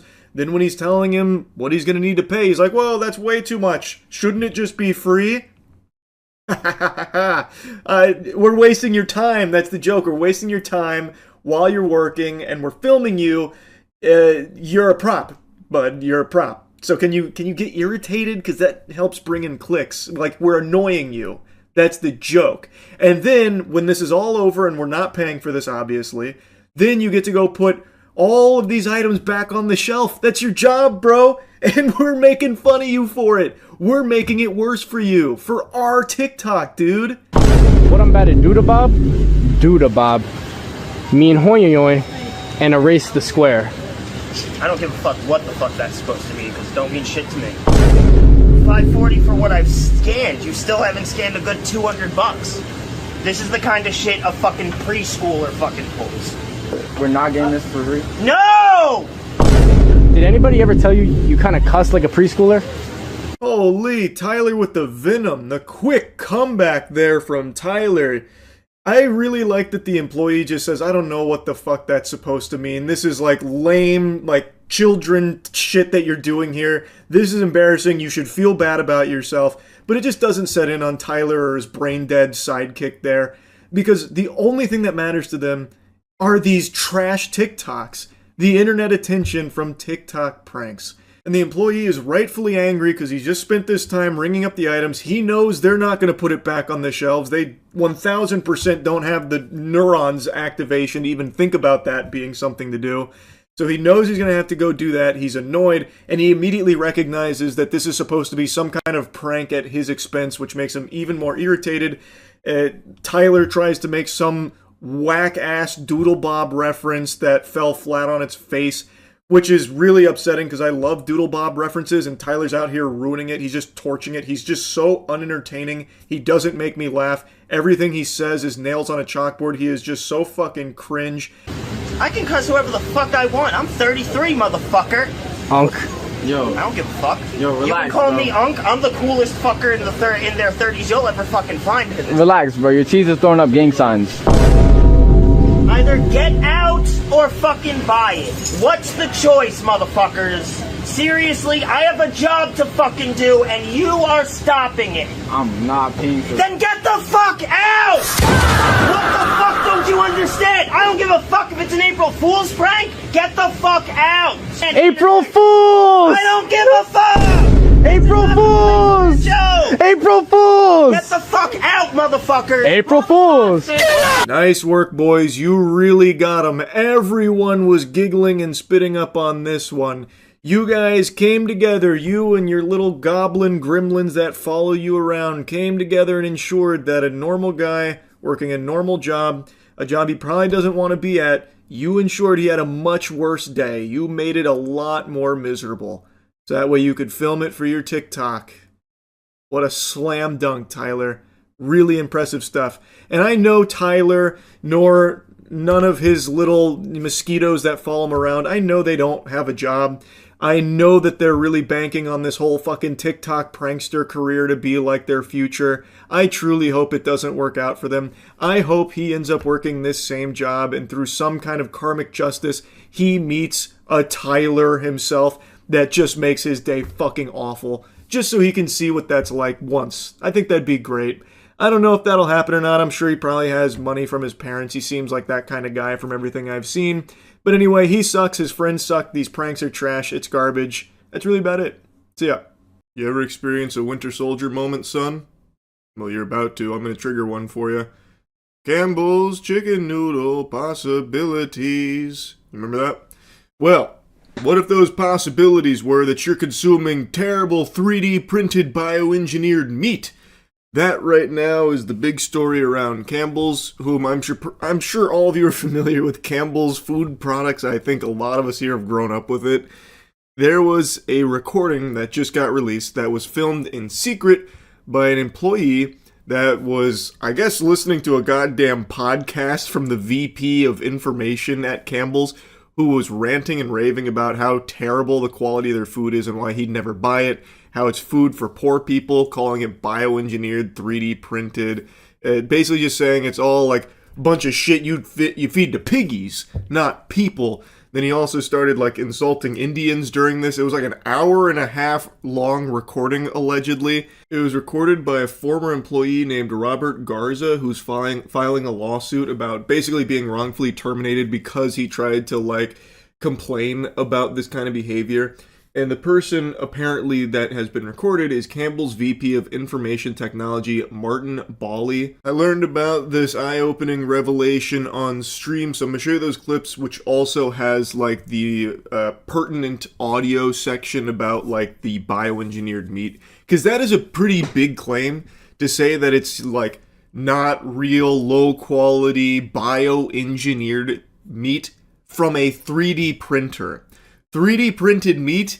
That's like fucking SpongeBob canned bread moment right there. I didn't think we were at that point, and I still don't think we are. I'm pretty sure this guy was just a bit off his gourd during this rant, and it seems like it was a rant he was delivering straight from the soul. To be able to yap for an hour and a half, apparently uninterrupted, just raving about the company you are a VP at, like that's a lot. So I feel like he kind of got a little lost in the sauce. I would be very surprised to learn that it's actually 3D printed meat. I think what he was just trying to express is that it's so beneath him he would never eat this poor people food that his company makes. That seems to be the what he was trying to express. You hear about the Campbell's soup drama right now.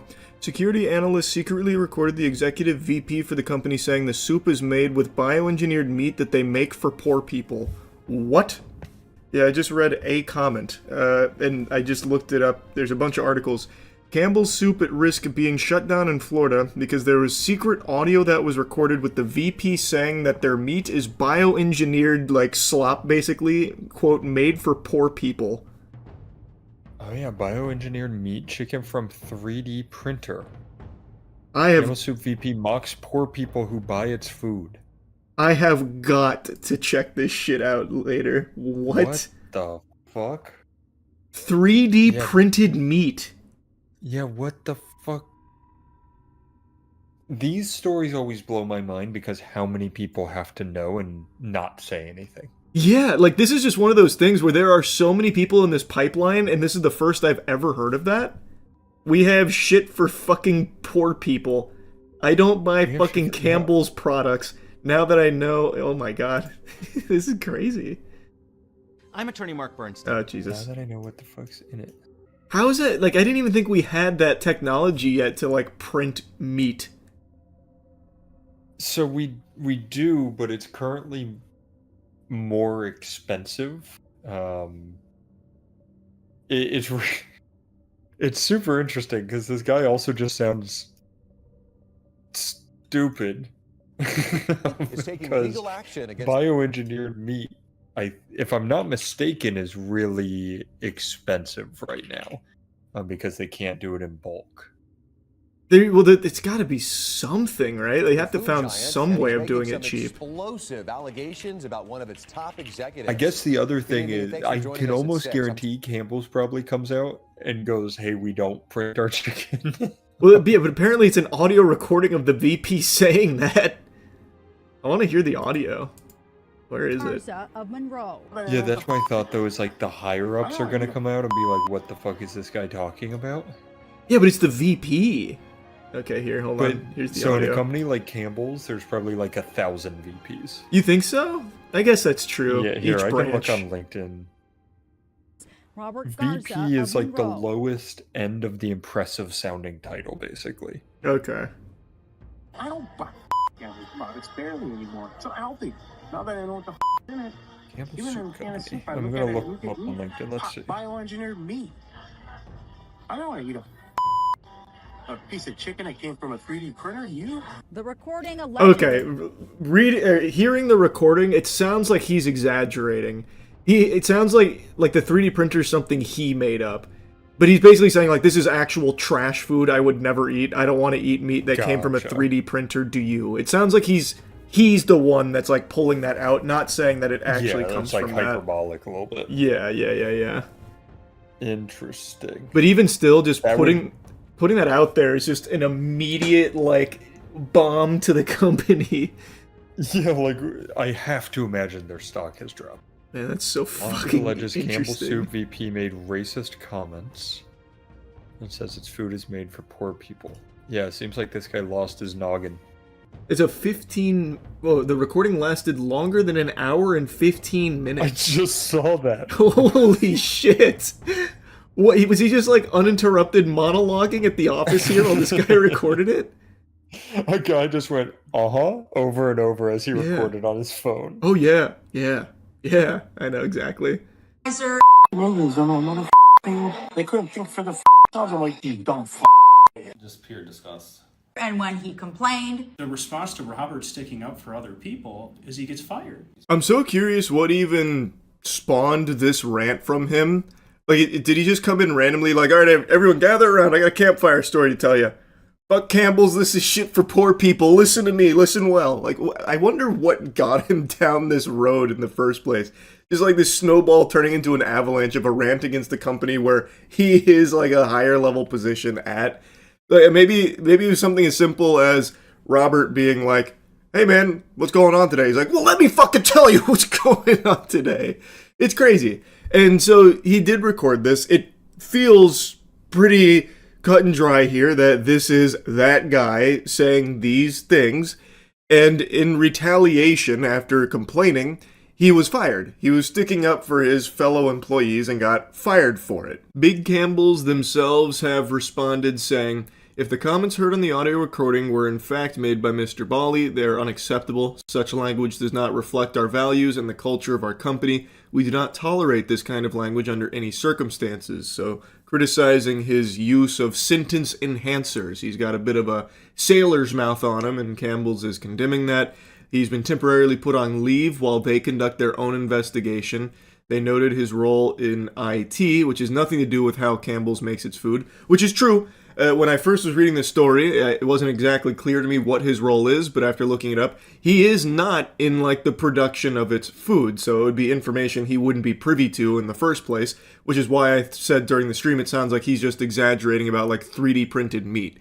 He views it as just, like, this lesser food because he's a fucking executive or something at Campbell's, so he wouldn't touch the shit. I don't think he's actually claiming it's 3D printed, and I would be very surprised if it was, because that would be extremely fucking expensive. More expensive than just sourcing cheaper chicken somewhere. But they responded to this saying, we are proud of the food we make, the people who make it, and the high quality ingredients we use to provide consumers with good food at a good value. We know that millions of people use Campbell's products, and we're honored by the trust they put in us. The comments heard on the recording about our food are not only inaccurate, they are patently absurd. Campbell's then said that the chicken meat in its soup comes from long-trusted USDA-approved U.S. suppliers with high-quality standards.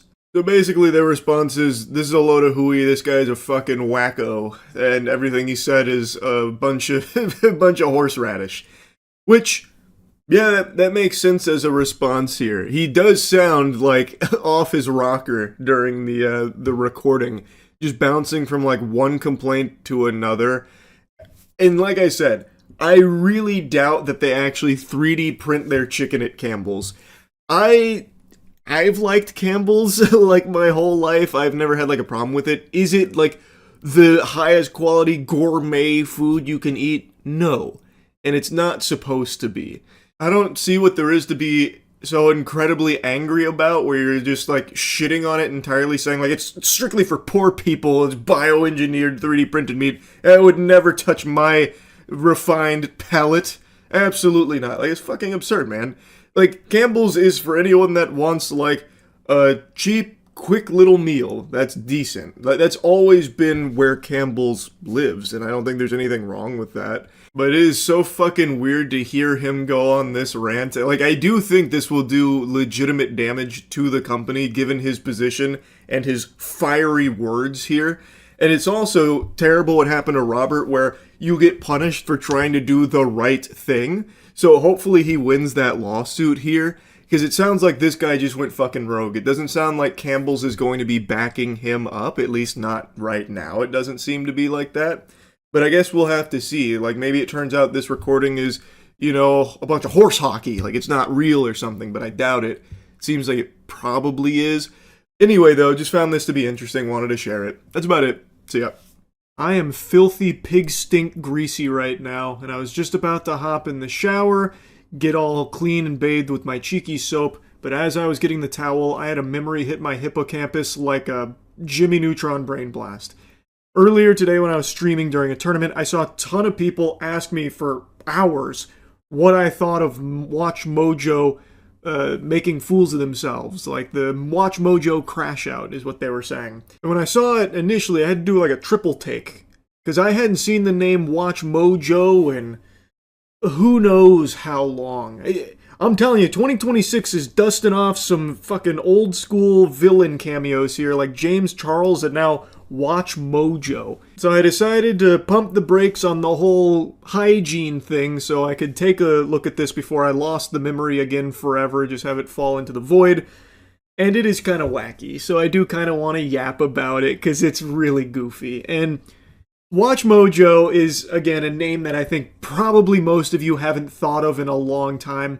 They were one of like the earliest corpo slop YouTube channels that capitalized off of, here's the 5 most terrifying Disney deaths. Here's the 8 most important lessons we learned from The Poop That Took a Pee, the musical. That kind of thing. It was just algorithm bait in the early-ish YouTube era that caught fire, blew up, and they became like a conglomerate. Nowadays, you never hear that name brought up, not even as an insult. It's just a forgotten relic of the first wave of corporatization of YouTube content.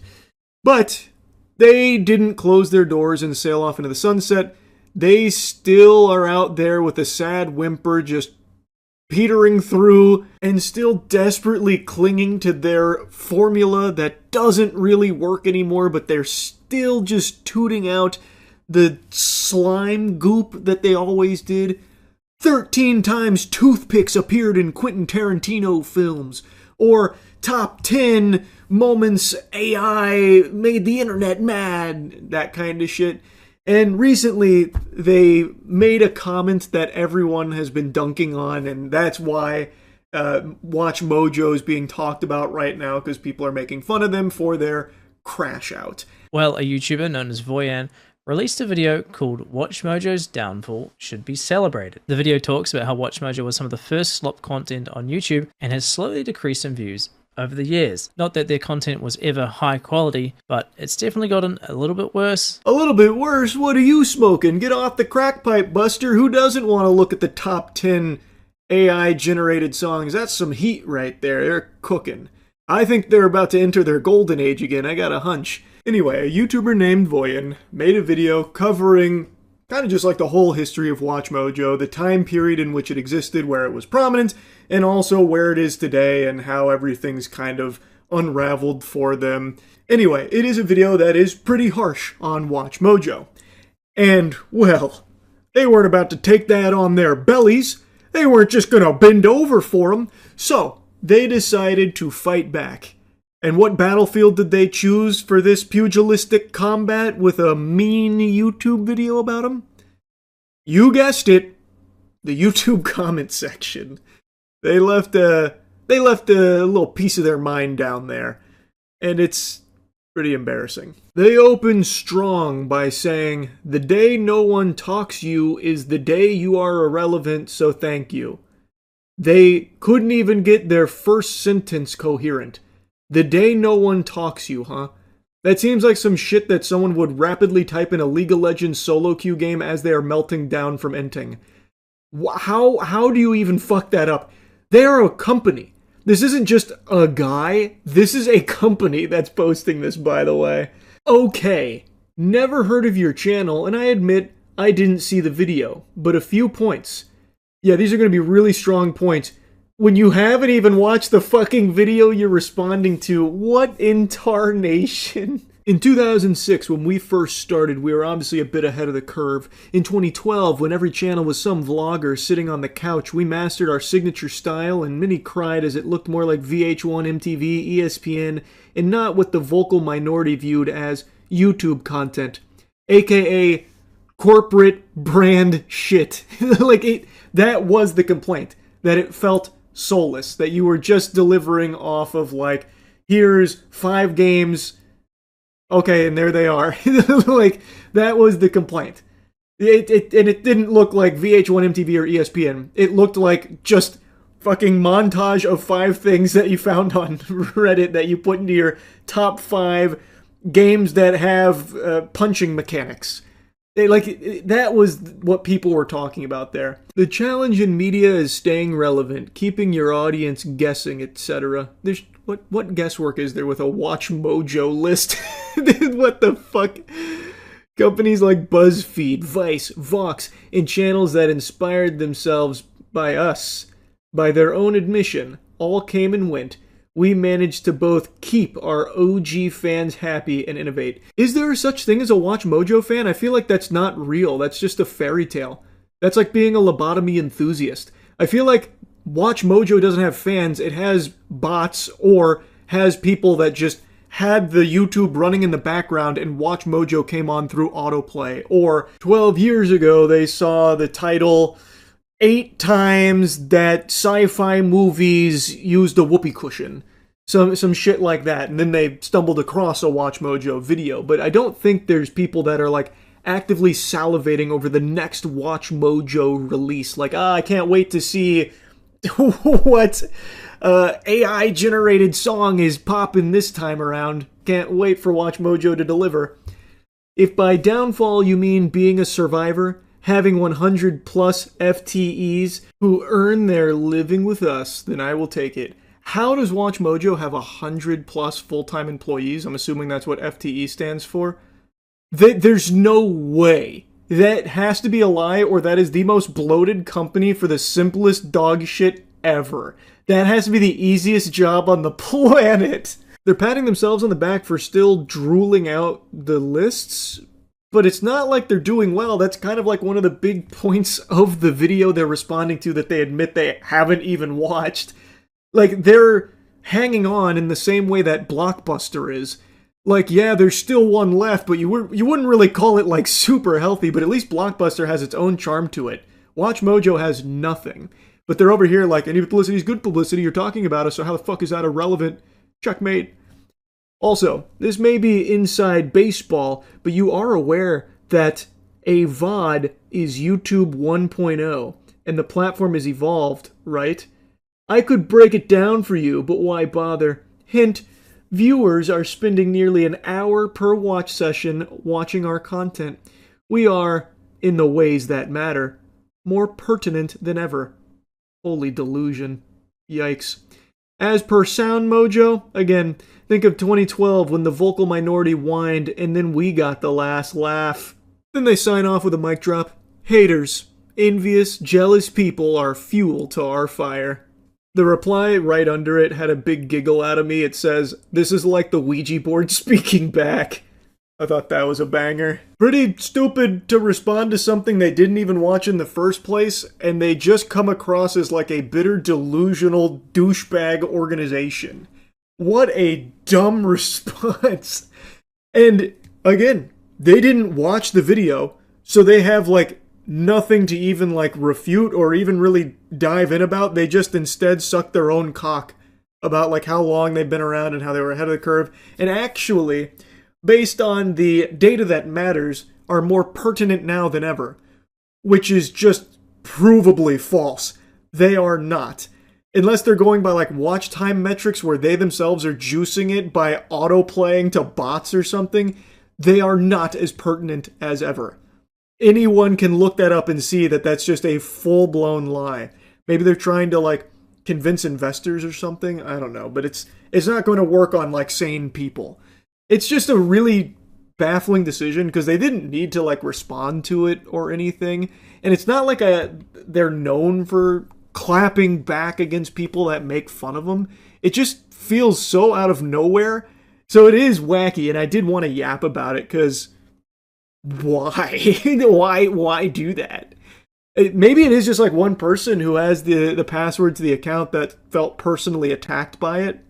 Maybe it's the owner. I don't know. But yeah, pretty silly. That's really about it. So yeah. Oh, what's the matter? You can't sleep either? Yeah, I know the feeling. Look at us. 2 peas in a pod. Unfortunately, I can't deploy a tactical breast with some warm milk for you to suckle upon. These puppies aren't spec'd into that build. Best I could do is maybe lactate a bit of gamer subs out. So, we're gonna have to settle for the next best thing, which is a little lullaby, which hopefully will serve as a nice AoE and hit us both, making us sleepy. I see you a little bit, all right? Yeah, see you soon. Hello. You want to clip this on? Sure. Oh, you're a streamer? Yes, I am a streamer. Well, Oh. best of luck. This is our last game. I believe it closes at 7 today. So. 6, actually. 6? There's only half an hour left. This is a clip that blew up a few days ago, but it has a brand spanking new development here where the gentle sir, Fedora tip, in the video has decided to double down on his cringe embarrassing behavior. So we're going to give you the whole kit and caboodle here. So this is the genesis. This is where it started. The woman in this video is a streamer. Her name is aka Nimsco on Twitch, but she is a grandmaster in chess. Her name is Nemo, and she's doing this at a convention where people sit down, they play chess, and she's streaming all of it. This is the last contestant of the day. She believes that there's still quite a bit of time left, thinking that it closes at 7. He hits her with the classic, actually, it's 6. So there's even less time than she thought, but she's more than willing to accommodate and play through this game with him because he waited for it. Take your queen. Oh shit, I forgot I can do that. Yeah. Take queen. This game's hard. Yeah. You're running out of time, Bill. What happens if I run out of time? You lose the game. But it's okay, you can use some of mine.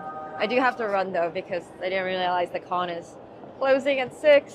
Oof, that's a big-time blunder right there from this prodigy that stepped up to the plate. He hung his queen out to dry, and she capitalized, taking the free piece. He then hits her with the, forgot you could do that. Now, when I first watched this, I assumed he was just like a fan of her and wanted to at least like interact and play a game for fun, despite not being like an active chess player.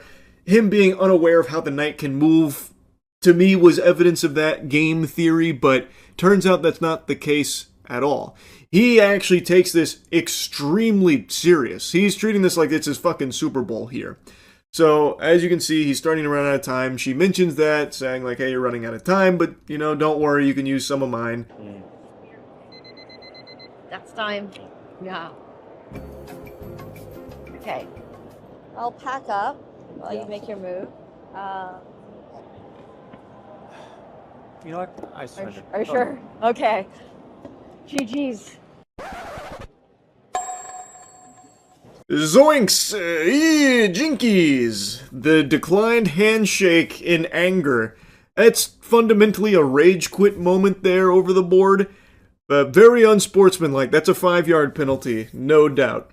And again, she was willing to let it go on even though he did lose on time. He was taking oodles of time here coming up with his moves and then still ended up just giving away a free queen. So it's not someone who I think actively plays chess, so I don't know why he's getting so heated about it. It's pretty fucking embarrassing because this isn't high stakes here. This isn't a game of life or death. It's not a goddamn shadow game from Yu-Gi-Oh! Or anything. It's just supposed to be entertaining and enjoyable, and you get to hang out, you play a little chess. She's a grandmaster. You were never going to win. So I don't know why he's getting his ham so steamed about it. Alright. It took forever. Okay. Oh shit, he took the mic. Oh, hello. He took the microphone. It's alright, he forgot about that. So, he wanted it, yeah? I feel like you really wasted my time. Oh, I'm so sorry about that. Waiting. You told me after this person, and then another person comes in. I'm so sorry about that. That guy, you're like, oh, I'm gonna see you at dinner later. Yeah. God, I was waiting here for like half an hour. Can And I... we just rush through it?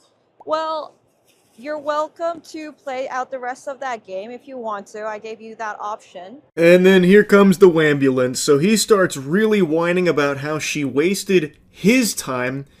Brother, you're not entitled to her time in the first place, by the way. This is just a little fun setup at the convention. It's not that deep. But anyway, he then accuses her of rushing through the game, even though he lost on time, and she made a very generous offer to still play it out just using her time in order to finish that game because he waited a while, I guess. Which again, if you were unsatisfied with the wait, fucking leave.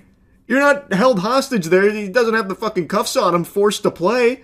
Like, what? Just go. Just leave. Why? What? It really feels like he wasn't there for chess in the first place. It seems like he was there to try and, like, have this be some kind of pseudo date or something. So when someone else was in front of him, or someone else that she knew, like, stepped in to play a quick game, it, like, deeply offended him in that capacity. And again, I don't think he was actually there for the chess itself, because he's like, oh, I didn't know you could do that. What, move the knight backwards? Like, what the fuck what? So, the whole thing just smells very fucking fishy, and it's really weird. And his behavior just continues to deteriorate about it. Okay, I'm so sorry about it.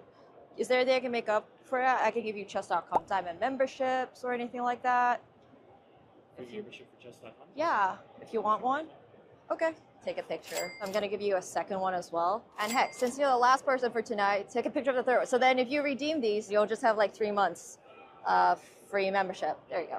Take a picture of that one too. Sorry about that. I'm really sorry if you feel like you wasted your time. You did waste my time. Okay. So, fuck you, but I hope you have fun with the convention. Okay. The guy there was so, like, fuck you, gave me the middle finger off. She is going above and beyond to accommodate this loser, being extremely nice, offering him 3 months of premium membership, again, for a complete non-issue. This guy feels like his time was wasted. Why?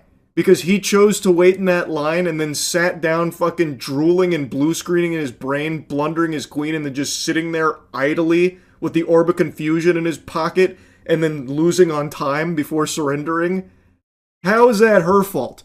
If you wanted a longer time with her at the chessboard, or you wanted to, like, prove yourself, fucking play chess. Learn how the knight moves, I guess, bro. Like, what?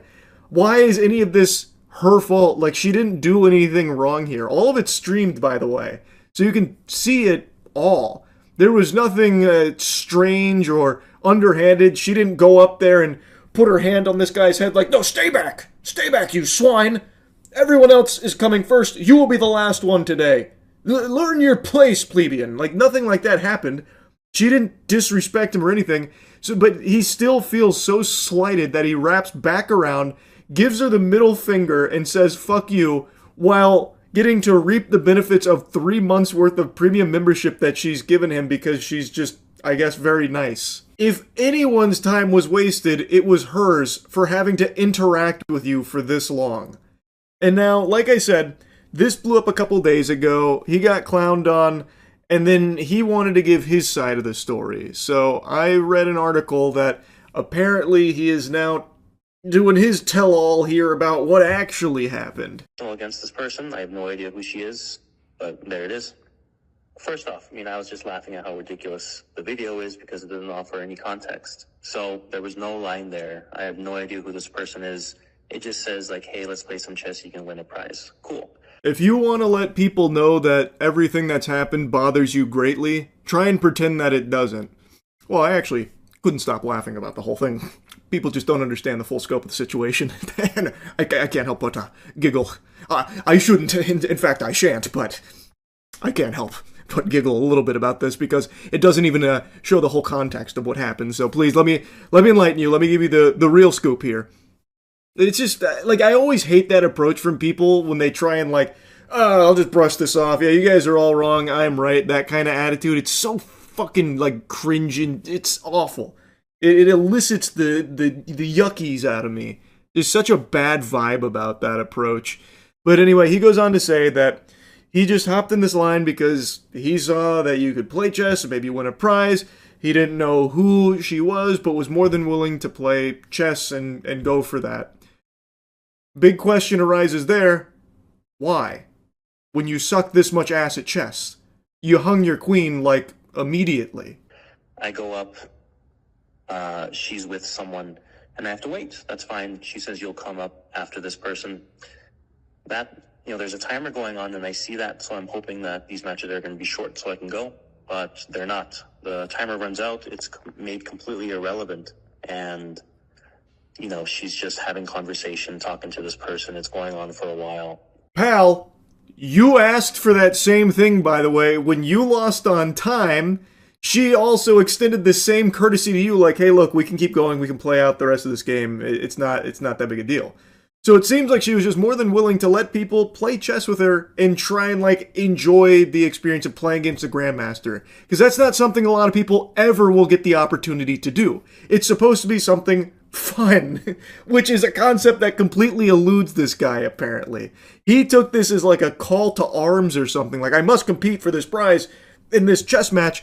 Chess, which something I don't really understand how the knight moves, but I can do this. I must do this, in fact. So he's complaining about other people getting to play through time, like after it runs out, when he himself wanted that same privilege. Whatever. Match ends. And then, without even acknowledging me at all, some other guy comes up in front of me and starts playing with her. I do feel a little disrespected at this point, because if I'm going to wait for you, I'm just, I'm not doing anything wrong, I'm just waiting. But you're going to just kind of push me aside. That doesn't feel right. But I've already waited long enough. I'm waiting for another friend of mine, so might as well.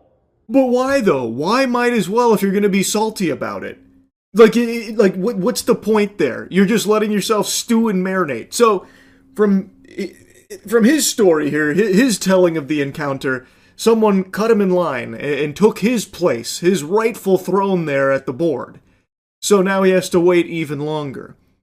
Well, just leave then, man. Like, again, it's not like you lose anything by waiting except your time. And if your time is something that you don't want to allocate to this, then just leave. No harm, no foul, no big deal. Maybe it's a little upsetting that you got skipped in line when you were really eager to play. Okay, that sucks, I guess. But that's also not her fault.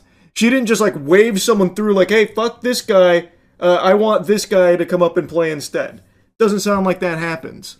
It sounds like just some other guy went in front of the line in front of this guy. And if that is what happens, why didn't you say something to the dude? Why didn't you take it up with the guy? Why do you take it out on her? It's not her fault. So why are you going up berating her and then saying fuck you, giving her the finger, storming off, that kind of thing? Why take out all your frustrations on her when she had nothing to do with your place in line and your wasted time that you chose to still continue to sit there and not say anything to the guy who skipped you?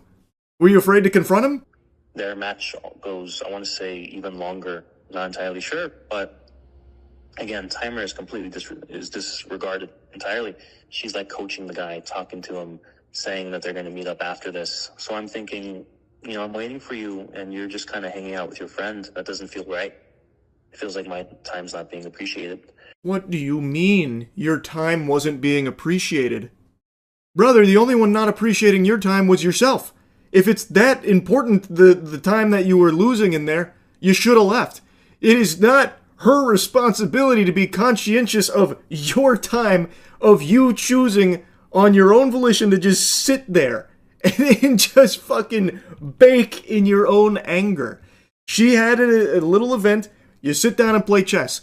She had people coming in. She was playing chess. You were one of those people. How was she supposed to know that there was some turmoil going on over there with your place in line? And when she did have the unfortunate encounter with you, she was extremely polite and sensitive to your sensitivities around your time. She let you play out the game past time, offering to keep it going, letting the game continue because you did wait and you were the last person there at the convention, so she was more than willing to be accommodating. And when you wrapped back around fuming, taking out your frustrations on her and getting upset, she was extremely apologetic that you felt the way you did, and then even went way out of her way offering you 3 months of premium membership, which you should not have gotten under any circumstances, by the way. That was very undeserved. All just because you fucking ordered some french fries here about your wasted time that you wasted yourself. Like, she did nothing wrong, and he is still doubling down on this as though people just didn't understand the full story. Brother, the thing was live streamed. Everyone knows everything that happened because it was all on stream. You can't even fall back on that like missing context excuse. So, match finally ends. I come up. I'm a bit frustrated, but I'm trying to keep it together. You know, we're playing, and time runs out. And I can tell, you know, she had a mistake with when the convention is ending, so she wants to go.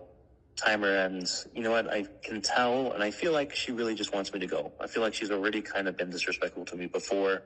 She clearly just wants me to leave now. So I get and I go. And I am very frustrated, right? I'm very upset with the lack of time management, the fact that there was no line, there was no people there, and yet I'm still having to wait for so long. Then don't. No one is forcing you to do that. You even said you don't know who she is. Why are you waiting that long for this then? I don't get it, man. Make it make sense. I don't understand. And again, if you wanted more time there playing chess with her, get better at chess so you could play out a full game without just getting steamrolled. Like, you were never going to win in the first place against a grandmaster, but maybe you wouldn't have blundered so quickly and had everything go tits up right away.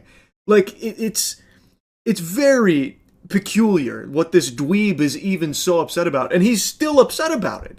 He's still frustrated. He is defending his behavior, where, again, I don't think there's any justifications for it. He's just a jerk. Like, he's just mean.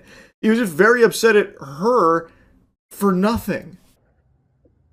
And, yeah, I was very upset, and I left. I wanted to come back because it just didn't feel right. It really just didn't feel like I was treated properly. So I wanted to make my case as like, hey, you wasted my time. I wanted to be upfront about that and say, like, I don't appreciate it. No, you wasted my time. And I was angry. And she tried to respond in a very nice manner, and I acknowledge that. But that doesn't change the fact that I was wronged and I was disrespected. No, you were not. You were not wronged. You were not disrespected. She did so much more than any other human being on the planet would have in this situation, with treating you with respect and being very apologetic over a complete non-issue, just an issue you've made up in your own noodle. This is absurd, man. What a crazy response to have to this. Like, it's shocking to me that there's no self-awareness. There's no realization that he was in the wrong. There was nothing disrespectful that happened here on her end. If he was cut in line, yeah, it's disrespectful. Why didn't you take it out on the guy who actually disrespected you then? If that actually happened, why are you targeting her for that? She had no control over that mishap. She didn't order that guy to cut you in line. It's not like it was a sleeper agent. She didn't have, fucking security come in and just, push you to the side so they could play with her and take away your precious time to ruin and disrespect your time at the convention. So why are you taking all that frustration out on her when she did nothing wrong and did everything she could to be respectful and polite and even apologetic, even though there was nothing to apologize for in the first place? Wild, man. Truly wild stuff. Anyway, that's really about it. So, Yeah, you best believe that's a real title right there. There is legitimate drama with Ice Spice and the SpongeBob movie. Some of you may have heard her hit new song, SpongeBob Big Guy Pants OK. She is in the new SpongeBob film, and she went to a premiere event for it and chose very interesting accoutrements where she is now facing a lot of heat because this is a kid's movie and she's got her bikini bottoms fully out here.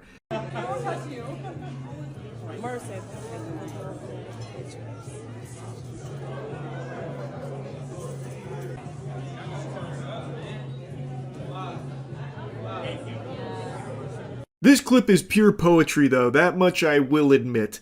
This is at the premiere, and the Patrick costume, his eyes make it look like he's going, "Auga, auga," to Ice Spice's bare butt cheeks out in the wind right there. Looking like Patrick Starr's discovering that mayonnaise might actually be an instrument. Now, you're not going to believe this. If you're standing up, you need to sit down. There were children at the premiere for the SpongeBob movie. Can you believe it? A kid's movie having kids in attendance for the premiere? Who would have thought? So a lot of people are criticizing this choice of outfit as inappropriate. And I agree. I think it's a really weird choice to wear a sheer dress with a thong where your entire ass is out at the premiere for a kids movie to an event that is attended by kids. I don't know what goober signed off on this wardrobe choice, but he was getting a little too goofy there. It is, I think, a pretty baffling decision. And speaking of baffling, you know what else is going to boggle your mind is the incredible Christmas sale at GamerSupps that starts today. You get a free gift with every tub, so go to gamersupps.gg and use code MOIST. There's a link in the description. Get some goof juice. It'll help elevate your game. Ice Spice might even fall in love with you if you do. And I want to immediately come in here and lat spread real quick and dispel a rumor that I'm seeing taken hold, an insidious fib that's a load of dirty barnacles that a lot of people are sharing as though it's the truth, where there are people unironically claiming that Ice Spice didn't wear this to an event that was attended by children. She wore this to a SpongeBob 18 plus only influencer event for the SpongeBob film. Even just saying that sentence burns my lips. Like, hey pal, did you just blow in from Stupid Town? You think there is a SpongeBob 18 plus only event? That's the dumbest shit I've ever heard. What the truth is that she wore this to an event for the SpongeBob movie that was attended by influencers, but it was not exclusively for 18 plus. There's pictures of her in this outfit at this event with children, like this right here. Apparently that is a 15-year-old influencer that she took this photo with. There is even video where she is talking to a room about the SpongeBob film, and you can see a bunch of kids in the audience, and she is wearing this dress. Sorry, I'm out of breath. Yeah, enjoy it. I've never seen the film, so this will be my first time too. There's a couple other clips of her talking, and you can see that there are kids there. So I don't know where this lie is coming from, that it's only 18 plus at the Ice Spice SpongeBob premiere event. That is the most outlandish statement ever. I don't know where that information came from. Maybe Plankton's trying to toss around a bunch of horseradish, but wherever it started, the genesis, it's not true. They're schmeckeldorfing you with it. I don't think there's a chance for a misunderstanding where it's supposed to be an 18 plus only SpongeBob event, but they were letting kids in anyway with like their parental supervision. I doubt it, because why would there even be an 18 plus SpongeBob event for the SpongeBob movie, which is a family-friendly children's film? Why would they host an exclusively adult-only SpongeBob event? That would be really confusing. That would be an interesting choice. But again, based on all the evidence I can see from her talking to this room, as well as like the pictures she took with kids, I think I could say with a high level of confidence that this was an event attended by children, and she decided to wear this outfit, which I do not think is appropriate here. I think it's a really weird, peculiar choice of dress for her for an event like this, a kids movie, a kids premiere. It's just not the time nor the place to be wearing a see-through dress and a thong, having your whole keister out. Like, imagine I was voicing a character in the new Bluey film, right? I'm playing Bluey in Bluey the Big Budget Blockbuster feature film, and I get invited out to the Bluey world premiere, and I scoot in sideways, get out of my car in a banana hammock, and I'm just screaming, Bluey for life, yeah! That'd be some freaky shit, because it's just not appropriate attire for a kid's event to be wearing some shit like that. And I've seen some delusional takes on this, by the way. I saw some people trying to argue that what she's wearing is very in line for the SpongeBob cartoon itself, where like Patrick will have his butt out, or like SpongeBob's butt, and it's like, well, what's the big deal if Ice Spice does it too with her tuchus? And I have to wonder if you need to be institutionalized if you're actually trying to argue that. That is such a crazy thing to compare a cartoon gag moment with butt to a real-life person going to a kid's event with her ass out. And this is a performer who is well known for sexual content in the first place. I think it's a very odd fit to have her be in the film in the first place. I said that the second that song dropped, I thought it was odd that they choose Ice Spice to do the big guy pants okay stuff when one of Ice Spice's biggest shticks, like her main thing and something she herself talks about, is how overtly sexual she is in her lyricism, in her dancing, and in her attire. It is weird that they'd even choose Ice Spice in the first place for it. But even going beyond that, the fact that she still maintains that at a kid's premiere is just not appropriate. And it's not comparable to SpongeBob or Patrick having a gag moment with their butt. That is a crazy thing to try and compare a cartoon to real life like that. That is unhinged lunacy, and you need to be evaluated. Then I also saw a lot of people saying, well, if you have an issue with this, you must have an issue with the beach too, because there's girls in bikinis at the beach. What if a kid sees that at the beach, huh? Where's the outrage there? And that is also a weak, stupid argument. That is swimming attire at a place where swimming takes place. Let's say there's an Arthur event coming up and they want to get excited about Arthur coming back, so they bring out a bunch of kids to a big premiere event and they bring out their celebrity speaker and they come out wearing a bikini. That's inappropriate. That's weird. Why did they decide to wear a bikini to a kid's event? There's no swimming or anything taking place. That doesn't check out. That's fucking peculiar. That's inappropriate. It's just that simple. I don't think this is that deep. I don't see how there's any kind of like debate. You can easily just recognize that maybe dressing like this for a kid's movie and a kid's premiere event just doesn't make a lot of sense. It's not a good idea. And I saw people trying to argue that this is like one of her more modest fits, so she should be applauded for that. You're really going to sit there and try and tell me with a straight face that there is literally nothing else she can wear? It has to be like really revealing with her whole ass out type clothes? I find that hard to believe.